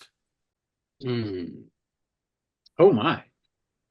Is it still glowing? You mentioned it was Yes, faintly it glowing. is. It is faintly glowing red. That's where the parts go. Yeah. Do we recognize that? If that's a language around it? No. It looks like a language, but you don't recognize it. Okay. There's also there was the table that is sitting there, and on the table you can see that the scroll, the final scroll, is laying there. It has a red ribbon tied around it neatly in the middle, Oh. and there is a piece of paper underneath the scroll on the table. Ritual of looks cleansing, I hope. like this. Yes. Oh, my dear God. Mm. Oh, my master, praise be to the skinless one who blesses his followers. I, your humble servant, have prepared everything according to the scroll of the left arm, as you have instructed. The incantation was not in Persian, but in the Aklo, an ancient tongue. I have consulted the hidden wisdom and written the words out here for you to pronounce. Place this sacred artifact in the holy circle and stand at the feet. Recite the words, and you shall be cleansed. Your humble servant. Alo Keshek, Brantar, Oliman, Tlak, Unica, La Trio, Shen, Octo, now, Troll, Actun. Hmm. Nothing happens. Well, we need the pieces. We took the trunk around back, and I think because we broke the door, we probably leaned the trunk against the door to keep it shut. Yeah, you brought them inside. Yeah. So two of us should go through the second story and make sure we have no more friends and Okay. open all the windows while two of us bring the trunk upstairs and start to lay out the pieces. Okay, who is going to look through this room? We'll Through all this keep floor? looking around. You're all looking around? Yeah. Okay. We'll finish this one. It doesn't take you more than a couple of minutes, or not even minutes, seconds, to realize that when you open the wardrobe, there is a man. He has been stripped naked. He is in his own filth. He has his arms and his wrists and his legs tied. Somebody has carved symbols into his forehead that look very much like the thing on the floor. And he is stark staring mad. He is catatonic. His eyes are wide open. And he is unresponsive. Was there a picture in the newspaper article of the missing professor, No. the teacher? No. The headmaster, I'm guessing, is about 53, and so is the man in This the guy's 53. Yeah, it looks like he's around 53. Oh, okay, so Yeah. this is probably him. I mean, We may find others. Yeah, I mean, they're dead end there. I'm missing. Yeah. More to this room. That. gonna pick him up, kind of, and carry him into the bathroom and kind of put him into the tub. And we Okay. don't need him standing in here. I don't want to cut him loose where he could raving and start interfering. We need to cleanse ourselves first. He's making absolutely no effort to do anything. He's limp like his mind is gone. He has scratches on his body that from their placement and so forth, you think it might have been caused by that skin devil. Yeah. I feel like this is their poor schoolmaster. Yeah. I wonder if they can use them temporarily so that he can do business around the town, like going to send a telegram, and then they strangle them or stab them or lock them up. Or the servant's not here. From the newspaper, he's only been missing 2 days. Well, brand new, and already he's this far gone. Blythe must have been very, very strong to have survived all he did and still be able to speak to us all that time later. Yeah. So, do we need to make sure there's nothing else here, or do we just begin the ceremony before whatever starts to fall I don't know what apart? else would be here, right? Like there's no other room upstairs. There's no other room. Yeah. Oh, so just a little of the landing from the stairs, a bathroom, and this one bedroom. That's it. Right. Yeah. Okay. All right. The downstairs shot up, you can also see there's no hiding places or anything. There's no Got it. Okay, basement. All right. let's do the ritual of cleansing. All right. Yeah. I'll go down and get the trunk. You Soon. bring it up. All right. So describe for me exactly what you're going to do then. Follow the instructions, right? It says place the pieces where they need to go. Yeah, I feel like we have all of the scrolls now, so we'll bring them together. There were not places for documents on the inscription on the floor, though. No. Just each piece is clearly aligned. Mm-hmm. Yeah. Well, I'll go first. Thursby, want to have your gun ready? If it goes wrong, you blow my brains out. Do you think that I look over to Dr. Kurz and Dr. Neruda? Is this something we really need to be considering? I don't think so, but Magic normal. is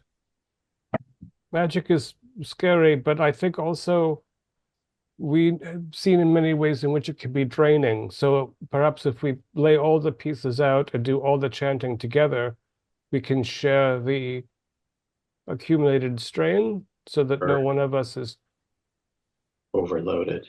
yeah, God forbid one of us would be left alone as well. Yeah. Mhm. Agreed. Yeah. It's all or none, all for one. And yeah. All But right. I want to take 2 minutes and we will annotate this scroll that was made. I want to agree what each of these vowel sounds means, so we are saying the same thing. What do you think he means by L-A-K? Is that lack or luck? Well, it's Aklu, right? So the Aklo. A would be then lack, I assume. Yeah. We don't need to do this in real time. I just think were I there, I would want to make sure everyone was saying the same thing. Yeah.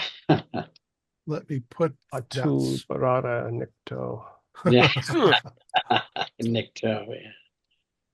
There. It's Done. It's done. From the land beyond. Why not have this? I hope there was not much left of Beddoes in that thing. I hope he wasn't forced to serve a new master, but simply reused. I am going to. Apparently I didn't make a graphic for that outside of the PDF. So what I'm going to do is I'll just display it again for you.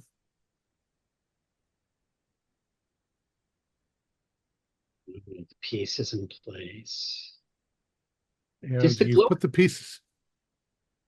Does the glowing intensify with the pieces in there, or is it just sort of? Yeah, a little bit. It's a little brighter. All right. So you guys have put the pieces in. You are standing at the feet of the simulacrum. Go for it. All right. Lou. Shashik. Brantar. Tar. Olima. Glak. Glak. Yuna. Unye. Ka. La. Trio. Shin. Shen. Octo. Now. True. Actun. Actun. Actun. Awesome. As you say Actun 3 times, the naked man in the other room, almost zombie-like, comes stumbling back into the room, and his eyes are rolled up into his head, and a look on his face of agony And as you say the last words, he throws his arms out like this, and you see his skin begin to split all over and slough off of him.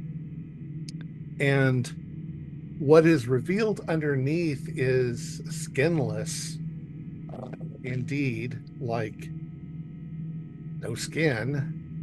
But the features of the schoolmaster are gone, and the features that you see made out of muscle and sinew are Malficot's.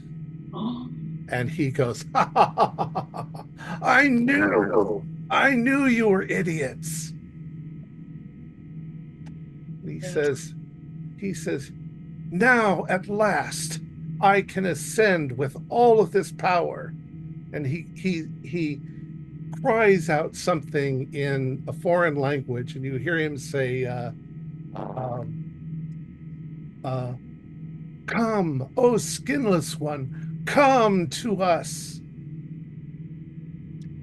What do you guys do? He is literally all sinews and guts and organs, and they're all sort of wormy around inside of him. Well, not inside of him, but they're keeping constituency. Monarch. Theogla.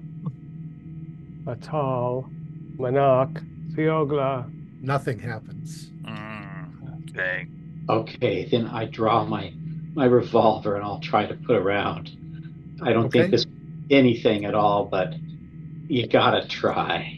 You fire your gun multiple times, whatever rounds you have left in your gun. Yeah. Right into his center of mass, and you see the bullets pling off of him as they hit. He seems completely unperturbed by it. In the meantime, in the center of this circle, the darkness itself seems to be coalescing in the center of it, and the gore that's just fallen to the floor from that poor schoolmaster begins to fly up drip by drip into the air and start to form something in the air right over the circle. That's not good. I'd like to drop to my knees and take the knife and deface the circle. Try to cut through the sigils before whatever is happening can complete itself. Okay. Go ahead and do a luck roll. Oh, 95. Ugh. Yeah. You find when you try to put your knife in, it's almost repelled by something there in the air. This thing begins to coalesce. It's like a skinless human being, but it's 9 feet tall, and it's glowing with sort of red light, and like a portal seems to be behind it, swirling in the air as it's there. And Malficot, he points at you, and he says, I command you, destroy them now. And you can all do sanity rolls. Yeah. 29 is a pass. 81 is not a pass. 24 is a pass. 65 is not a pass. Okay, you passed. 1d4. Those of you who failed, 1d10. Oh, jeez. 2. 3. Hey. 2. Fickleness of a 10. You guys are holding it together. Yeah. Barely. This is what you see. Malficot points at you and screams, destroy them, I command you, like this. Oh. And the skinless one, 9 feet tall and covered in sinews and gore, raises an eyebrow. Malficot screams, do as I say, I command you by the power of the simulacrum. Obey me. Like this. And the thing looks at him, and it looks down at the simulacrum on the floor, And this voice, like mountains clashing, comes forth from it, and it says, None wear the simulacrum.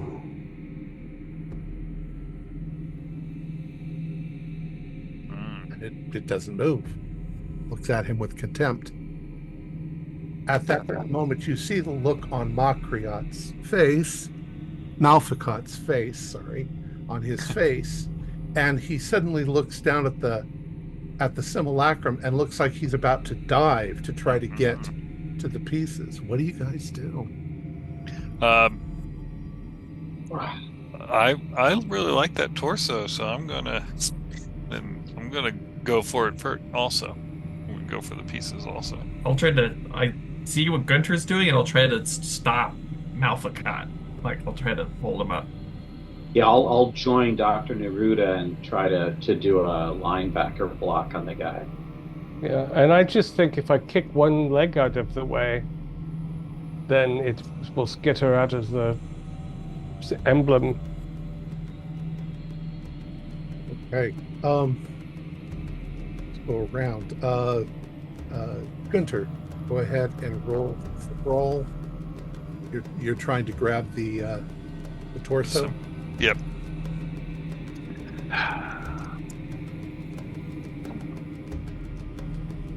Oh my, I rolled a 36 and I have a 36. Very nice. So you dive to the ground and you grab a hold of the torso and roll out of the circle, holding it.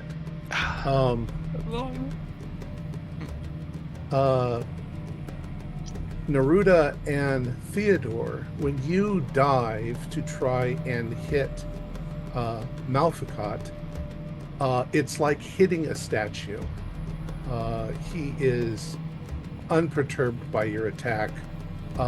It's literally like you've just thrown yourself against a stone statue, and you sort of crumple down, and he's continuing to dive for pieces.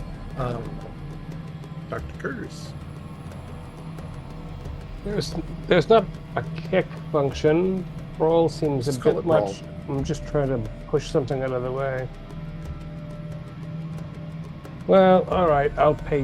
What is six luck Okay. just to get it out of the way. Tell me which piece you kick out of the way.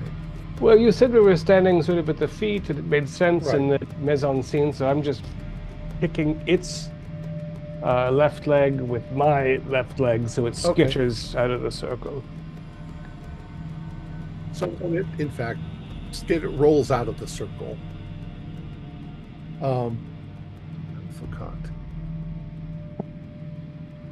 Malficat hits the ground, reaching for the head, but it's just out of his reach. Meanwhile, the skinless one is just sort of watching this whole thing play out with kind of a look of contempt on his face. Gunter, you have the torso. What do you do? There's not like latches or anything. I just You kind have of no like, idea how it actually works. yeah, I'm just gonna try and squeeze it as tight as possible because, like, in maybe my manic phase, I think maybe it just kind of naturally absorbs around you like a viscous fluid or something. Do a power roll. Okay, I got decent power. Yeah. No. Nothing happens. It's just like holding that sort of cold torso in your hands, but you've pulled it away from the circle. Dr. Neruda, you are on the ground, but you're next to the circle. Yeah, I want to scramble for the head. Okay. Go ahead and roll for it. 44 is a success. You grab a hold of the head, and right out of almost Malficat's hands, and scramble to the side. Theodore. What's in all the commotion and moving of pieces? What's the next closest piece to Malthacot? We'll say the right arm. Okay, so with all my might, I will try to slide into it and kick it away from him. Just my goal is to get pieces as far away from him as possible so we can figure out what the heck we're going to do here. So you're kind of on the ground. You can't really kick, but you can reach with your hand and grab. Oh, all right, sure. Okay, so I'll try to grab it and get it away. So Okay. I'll Go ahead and roll. all right. So what is that, like a dexterity or Just brawl.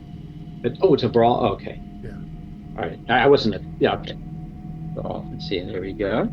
And oh, look at that. That's a 43. So that is a success. That is Okay. just a standard success. You grab the right arm by the wrist and you yank it away. So it's like in your hand now, almost like a club. Now I paired with that. Do I feel a pressure on my right arm wrist? Not really. At the Oh. moment, you're not really aware of the pain. You guys, of course, are all still suffering from your degeneration at this Yeah. point. But your adrenaline's too high at this moment to really Got it. register it. Dr. Kurz. As the only one still standing, I will bow a bit toward the skinless one and address it.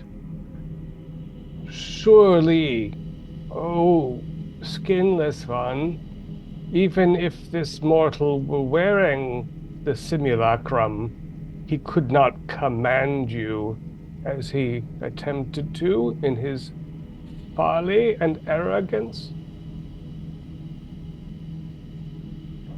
It looks at you with an odd expression. Not like it's listening or contemplating what you've said, but a look on its face almost with a slight smile, like you're smarter than you look, but it doesn't say anything.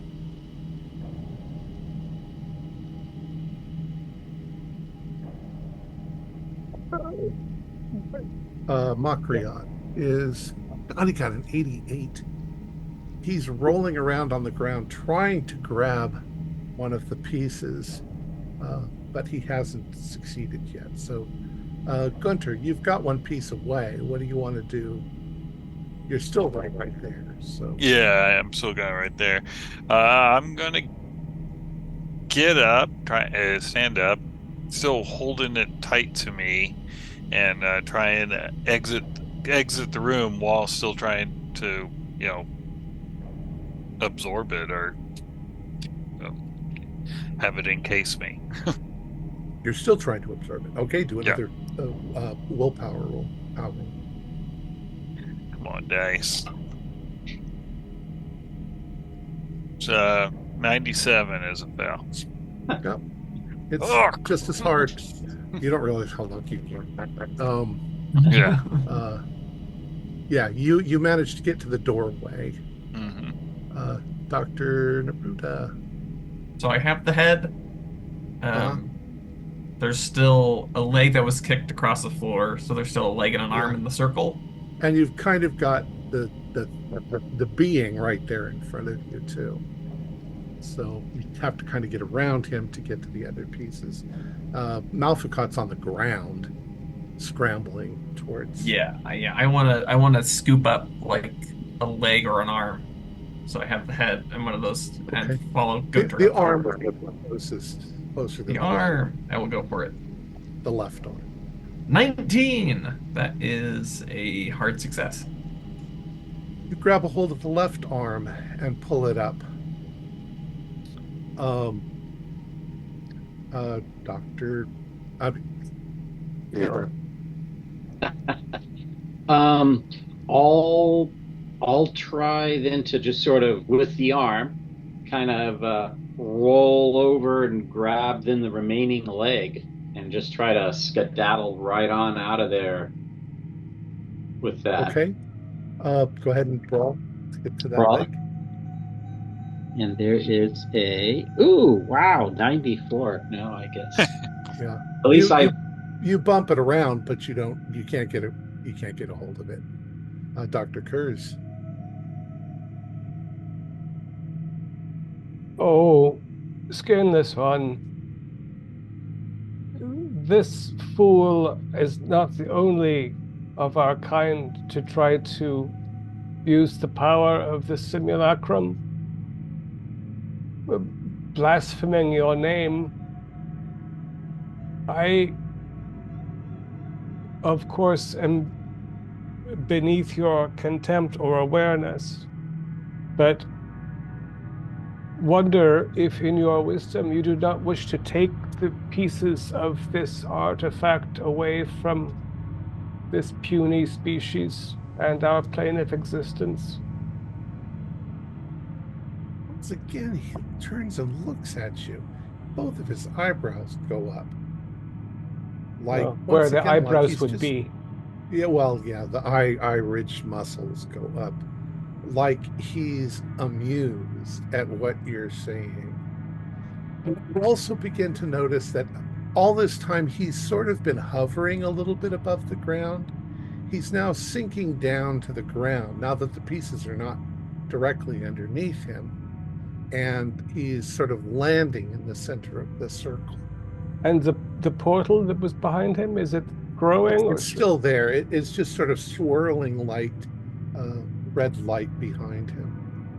Malficott. Oh. Malficott has grabbed a hold of... Who's got the arms? I have the right arm. I have the other arm. Okay. He's reached out and he's grabbed a hold of the right arm as well, and he's trying to wrench it away from you. You can, well, when we get to you, Sure.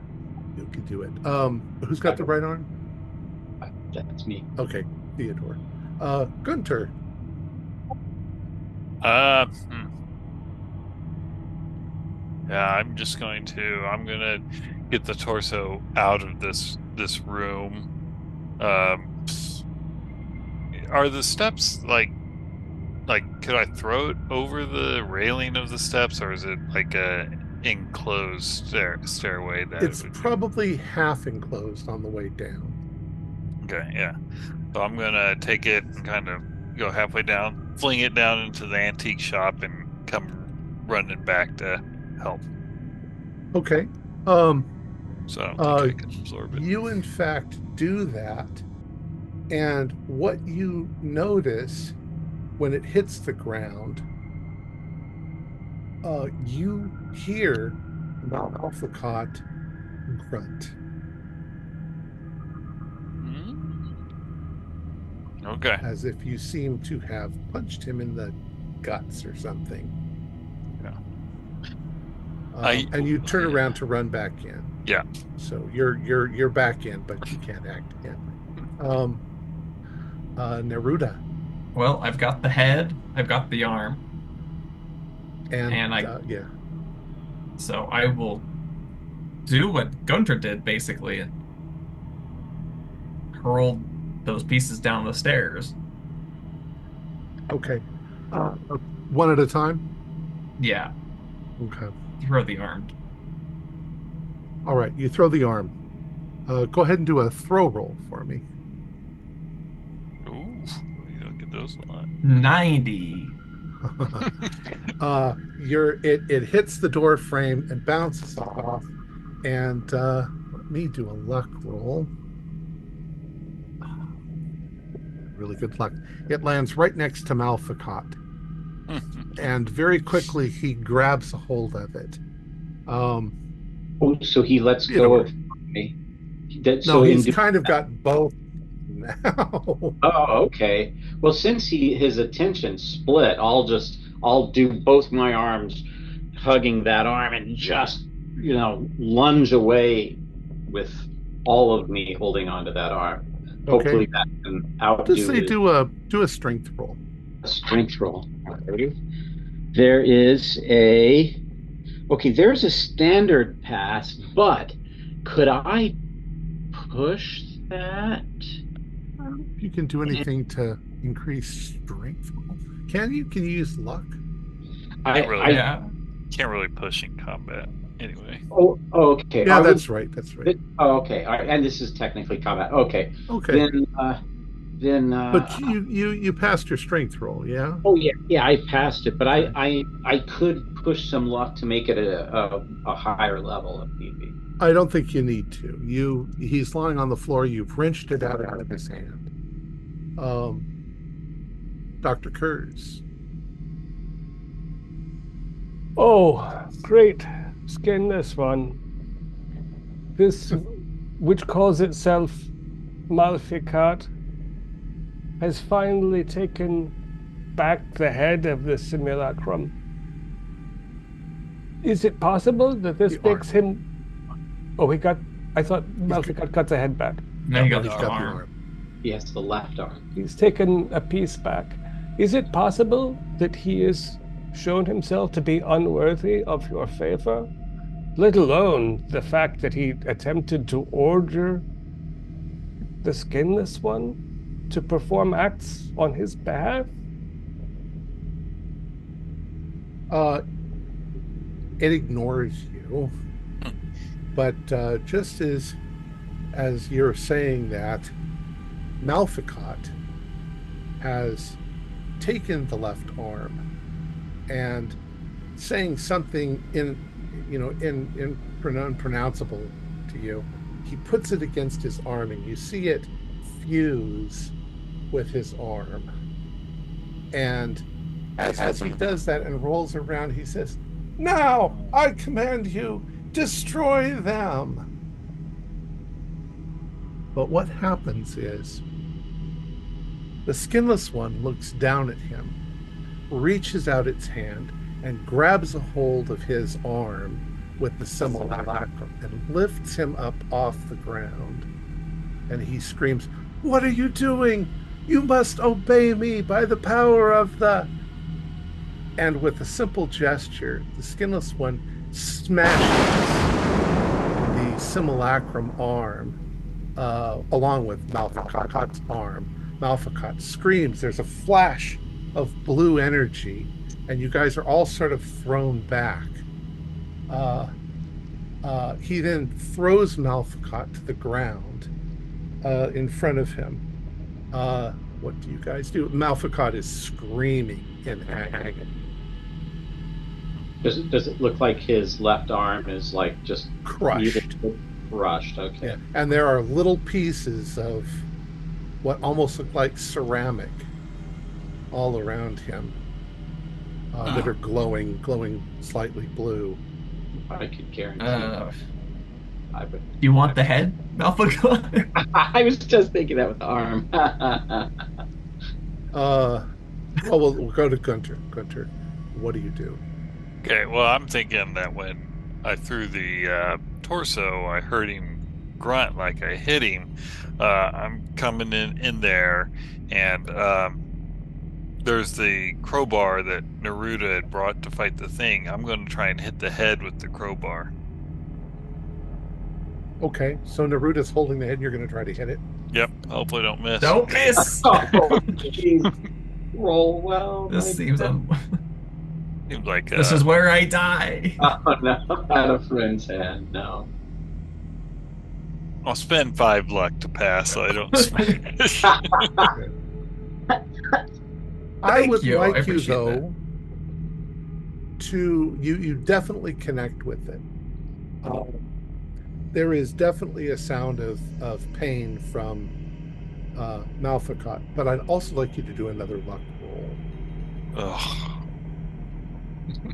I'd like Neruda to do a luck roll too. Oh my. 31 is a pass?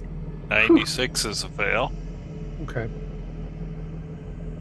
When you when Gunter, when you hit it with a crowbar, you knock it out of Neruda's hands, but it flies over, and before it can actually hit the skinless one, he reaches out a hand and grabs it in midair and puts his hands on either side of it, and you can all do dex rolls. This blast of energy comes out of him. 41 is a pass. Well, Okay. If you fail, you get knocked on your ass. If you, otherwise, you remain somewhat standing, if not bracing yourself. Malficot's, what the hell's his name? Malficot's screaming stops, and you just see bloody pulp on the ground where his head was. The skinless one then puts a foot onto his chest, and the weight of whatever the skinless one is pushes down on his chest and just splatters it. And you hear a huge boom down the stairs, and you see bright flashes of blue light. It then gestures towards the other arm and the legs, and they fly up towards it, and it snaps them and shatters pieces.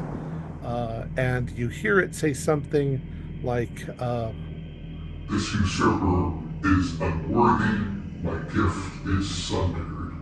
And there's a huge boom. This time you are all knocked onto your butts, and parts of the room burst into blue flame, and the skinless one is gone in a whoosh of thunder. And you guys are all lying on the ground, dazed and alive. You can all do 1d6 damage. oh, See. 6. 5. Oh. That is half my hit points. You want me to make a major wound? Nah, you whether you're unconscious or not unconscious, you survive. Right. And very shortly after that, you begin to realize that you no longer seem to suffer from any of effects of the simulacrum. In that same moment that he sort of went back through the portal into his world, the scrolls were sucked into that place, and all of the bits and pieces of the simulacrum went flying into it as well. And the gate closed, and he was gone. And that is the end of our scenario, at least unless you tell me what happens next in this story. Where do you go? What do you do? The cult still exists. Mm-hmm. I think I'm going back to Arkham. Yeah. Yeah, I'm gonna cross the ocean because I didn't want to go back to the Europe anyway because I didn't truly believe the one guy is dead that we threw off the train. And I'll spend a little time with the little horsehair rope I got, but yeah, I'll spend a lot of time drinking and wishing that prohibition would end. Yeah, the horsehair rope doesn't seem to be able to do anything without the knowledge of the magic behind it. But you also do realize that wherever Desessant kept his collection of things, it's still there, even if he's not. Dr. Kurz, you realize that the Mem Sahis might be out there somewhere. And it might be in the hands of the cult still. But the cult doesn't seem to be much of a problem anymore, because you can tear them apart with a simple gesture.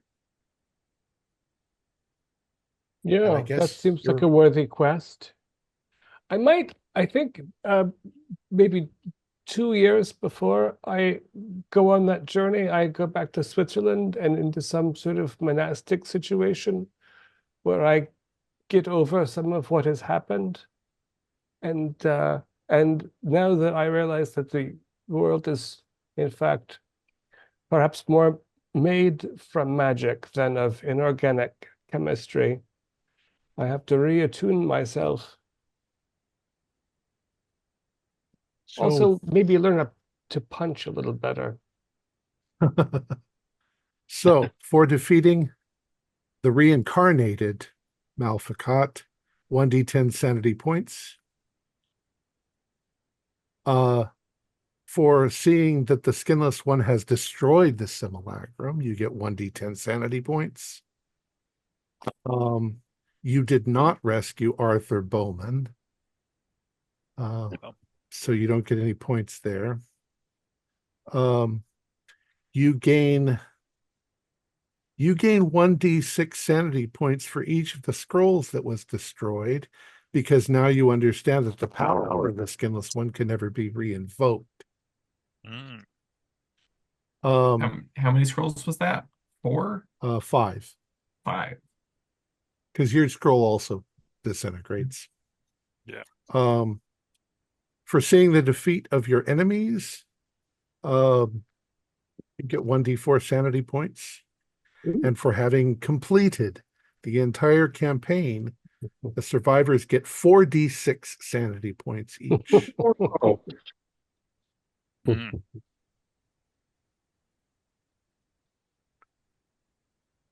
Now, oh my God. Right, now more the saying. question and answer portion of our game. Mm. Wow. So I don't have this written down, but I've thought about this for 33 months. Let's start. Yeah. Let's start at modern and work our way back. So Makriot thought that the simulacrum was some sort of totem that he could use to control the skinless one. He was wrong. Genovar thought that he had found some sort of magic statue that restored his beauty and his youth, even though he was a vampire. He obviously deteriorated without the use of the simulacrum, but he was wrong too. When the Crusaders took the simulacrum from Sedevkar thought that it was the incarnation of a god that he created a religion around, but he was wrong. Back in the year 321 or so, the escaped slave, what was his name? Anwangawa Lith. He thought that it was similar, a god of some sort, an idol for worship, but he was wrong. He found that object in a cave, which you recall from the books, seemed to be filled with some kind of magic. There were magical runes and so forth, which is where he learned how to use the skin and so forth, and the Mem Sahis, which he had used as for sacrificing. But he was wrong. The people who lived in the cave originally, or at least from a long time ago, were the Voorish people, not human, pre-human, very strange things, who were into magic and worshiped Nyarlathotep, and they also worshipped this sort of skinless god as an avatar of Nyarlathotep, and they thought that it was, once again, some sort of idol to him. They were wrong. The cave, which the Wars had ultimately originally found, was originally constructed by the Elder Things. And what the simulacrum and the Memsahis were medical instruments. Oh, And the obviously the Memsahis was a medical instrument capable of putting together any kind of anatomy you wanted. The simulacrum was one of the molds used to create humans out of monkeys. whoa. Nice. And sort of a little bit of the history of the Elder Things. Sometimes they abandon their laboratories, and that's basically where these things were, and they're probably were the only surviving ones. But Nyarlathotep, being the trickster that he is, realized that he could have a whole hell of a lot of fun with these things, and he did for thousands and thousands of years until you guys came along and screwed the whole thing up. But Nyarlathotep is one of those that kind of admires people that figure out his machinations, so he didn't destroy you. And that's basically the whole background story, what was going on in the background. So what would have happened to Gunther had he, if he absorbed the chest? Would he have been crushed? Oh, if you don't use the proper spell and manage to get it put on, you dissolve. Oh my God. You go back into your primordial goo. Yeah, it would have been horrific. Wow. And now that they're destroyed, you are no longer psychically tied to them, so all of those symptoms go away. Unfortunately, Uh-oh. Theodore has been infected by something else along the way. The Ithaqua thing? Yeah, Aqua. he has an almost uncontrollable urge, and will eventually be uncontrollable, to go north and join the hunt. Oh no. Unless you can find some magical means to stop it from happening, which maybe you can. Maybe it'll be to Maybe camp. maybe the spell of cleansing would have done that, except that it's gone. Gone now. Yeah. Perhaps if you travel with me on the hunt, the great hunt for the Memsahis in the sequel, we can cut something out of you. What are we cutting out of me, though? The curse. It's in your pituitary gland or something. Oh Exactly. my God. Actually located at like the spine, like Mhm. base of the neck.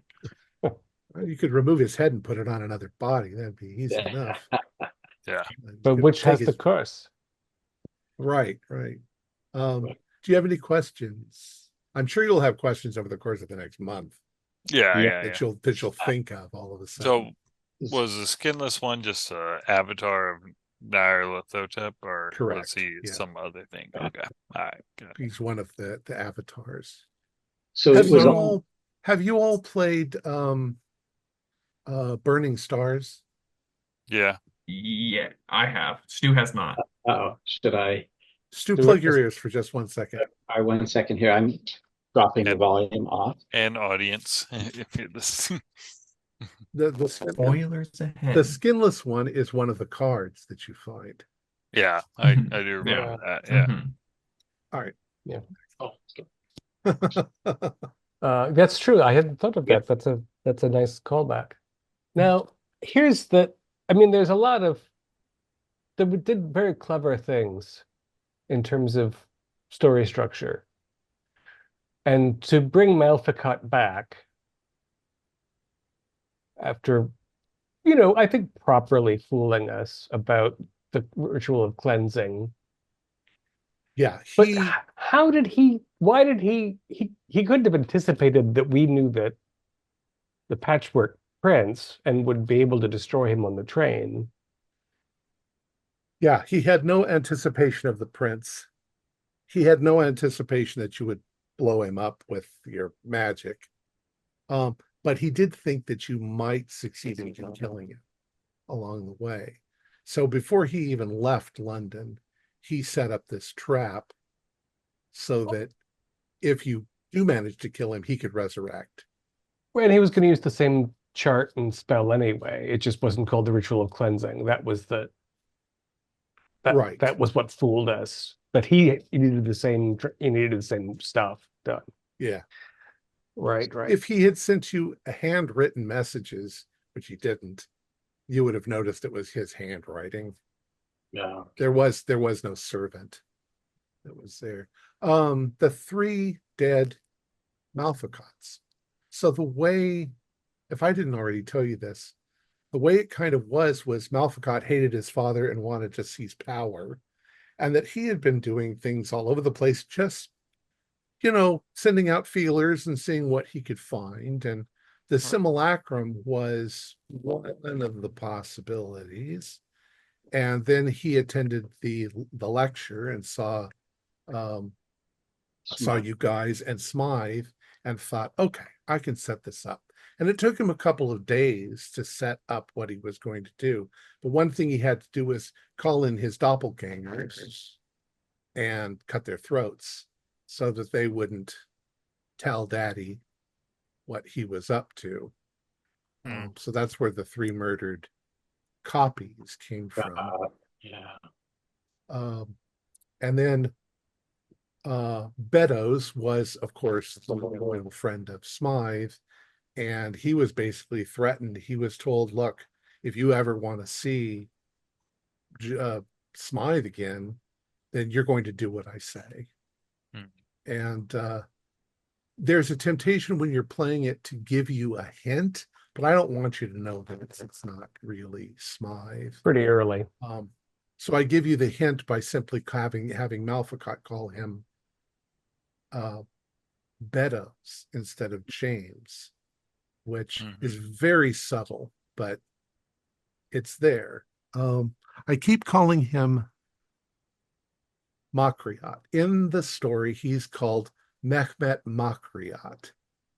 But I was afraid that you might have heard that name in the past 40 years. It's always a danger. Yeah. And so I changed it. And our vampire was Count Fenelic, which I changed to Janivar, which oddly enough, Fenelic in one language is the same as Janivar in another language. Monster is basically what it is. Can't think of anything else off the top of my head that you would need to know. There will be more questions, as you say. If you are watching or listening and you have questions, put them in the comments and I will answer them. So, and this ends in the 1923 at the end of January, or wherever you were, February, the beginning. We were in early February. That's right. Yeah, we just got into early February. Oh, so that means we can go back to the United States and enjoy the beautiful luxury of this brilliant hotel that's just opened up in Providence, Rhode Island. Biltmore? The Biltmore just opened in mid-1922. Just last Little do year. you realize that it was built by a Satanist. Here we go again. Yeah. All right. Well, let me go ahead and wrap up. I just want to say too that running this game, running any game like this, bringing it to a conclusion is one of the best feelings a game master can have. These players have surpassed my greatest expectations. I told a story, but they brought it to life. I count myself a lucky man to have watched their journey, and even luckier to call them my friends. Morgan Llewellyn, David Gasaway, Stuart Lively, Keith Craig, Josh Harwood, and John Hook. Thank you from the bottom of my heart. Support for the show is provided by our patrons, who are listed in the closing credits. Without them, our club would not be possible. If you would like to show us your appreciation, please visit our Patreon page listed in the description, or you can use the thanks button just below the screen. We have a Discord server where you can chat with other members, you can set up private games, and you can learn the finer arts of gameplay and game mastering. We provide audio-only versions of our shows free for you to download from Spotify, Podbean, or iTunes. Like, share, and subscribe to our channel, and punch the bell icon for updates on our latest shows, and leave us some comments. We enjoy reading them and answering any questions you might have. This is Tom Rayleigh, together with all the members of our gaming club, inviting you to journey with us once again into the darkness for another adventure into the universe of H.P. Lovecraft, a Call of Cthulhu role-playing game. Until next time, good luck, good gaming.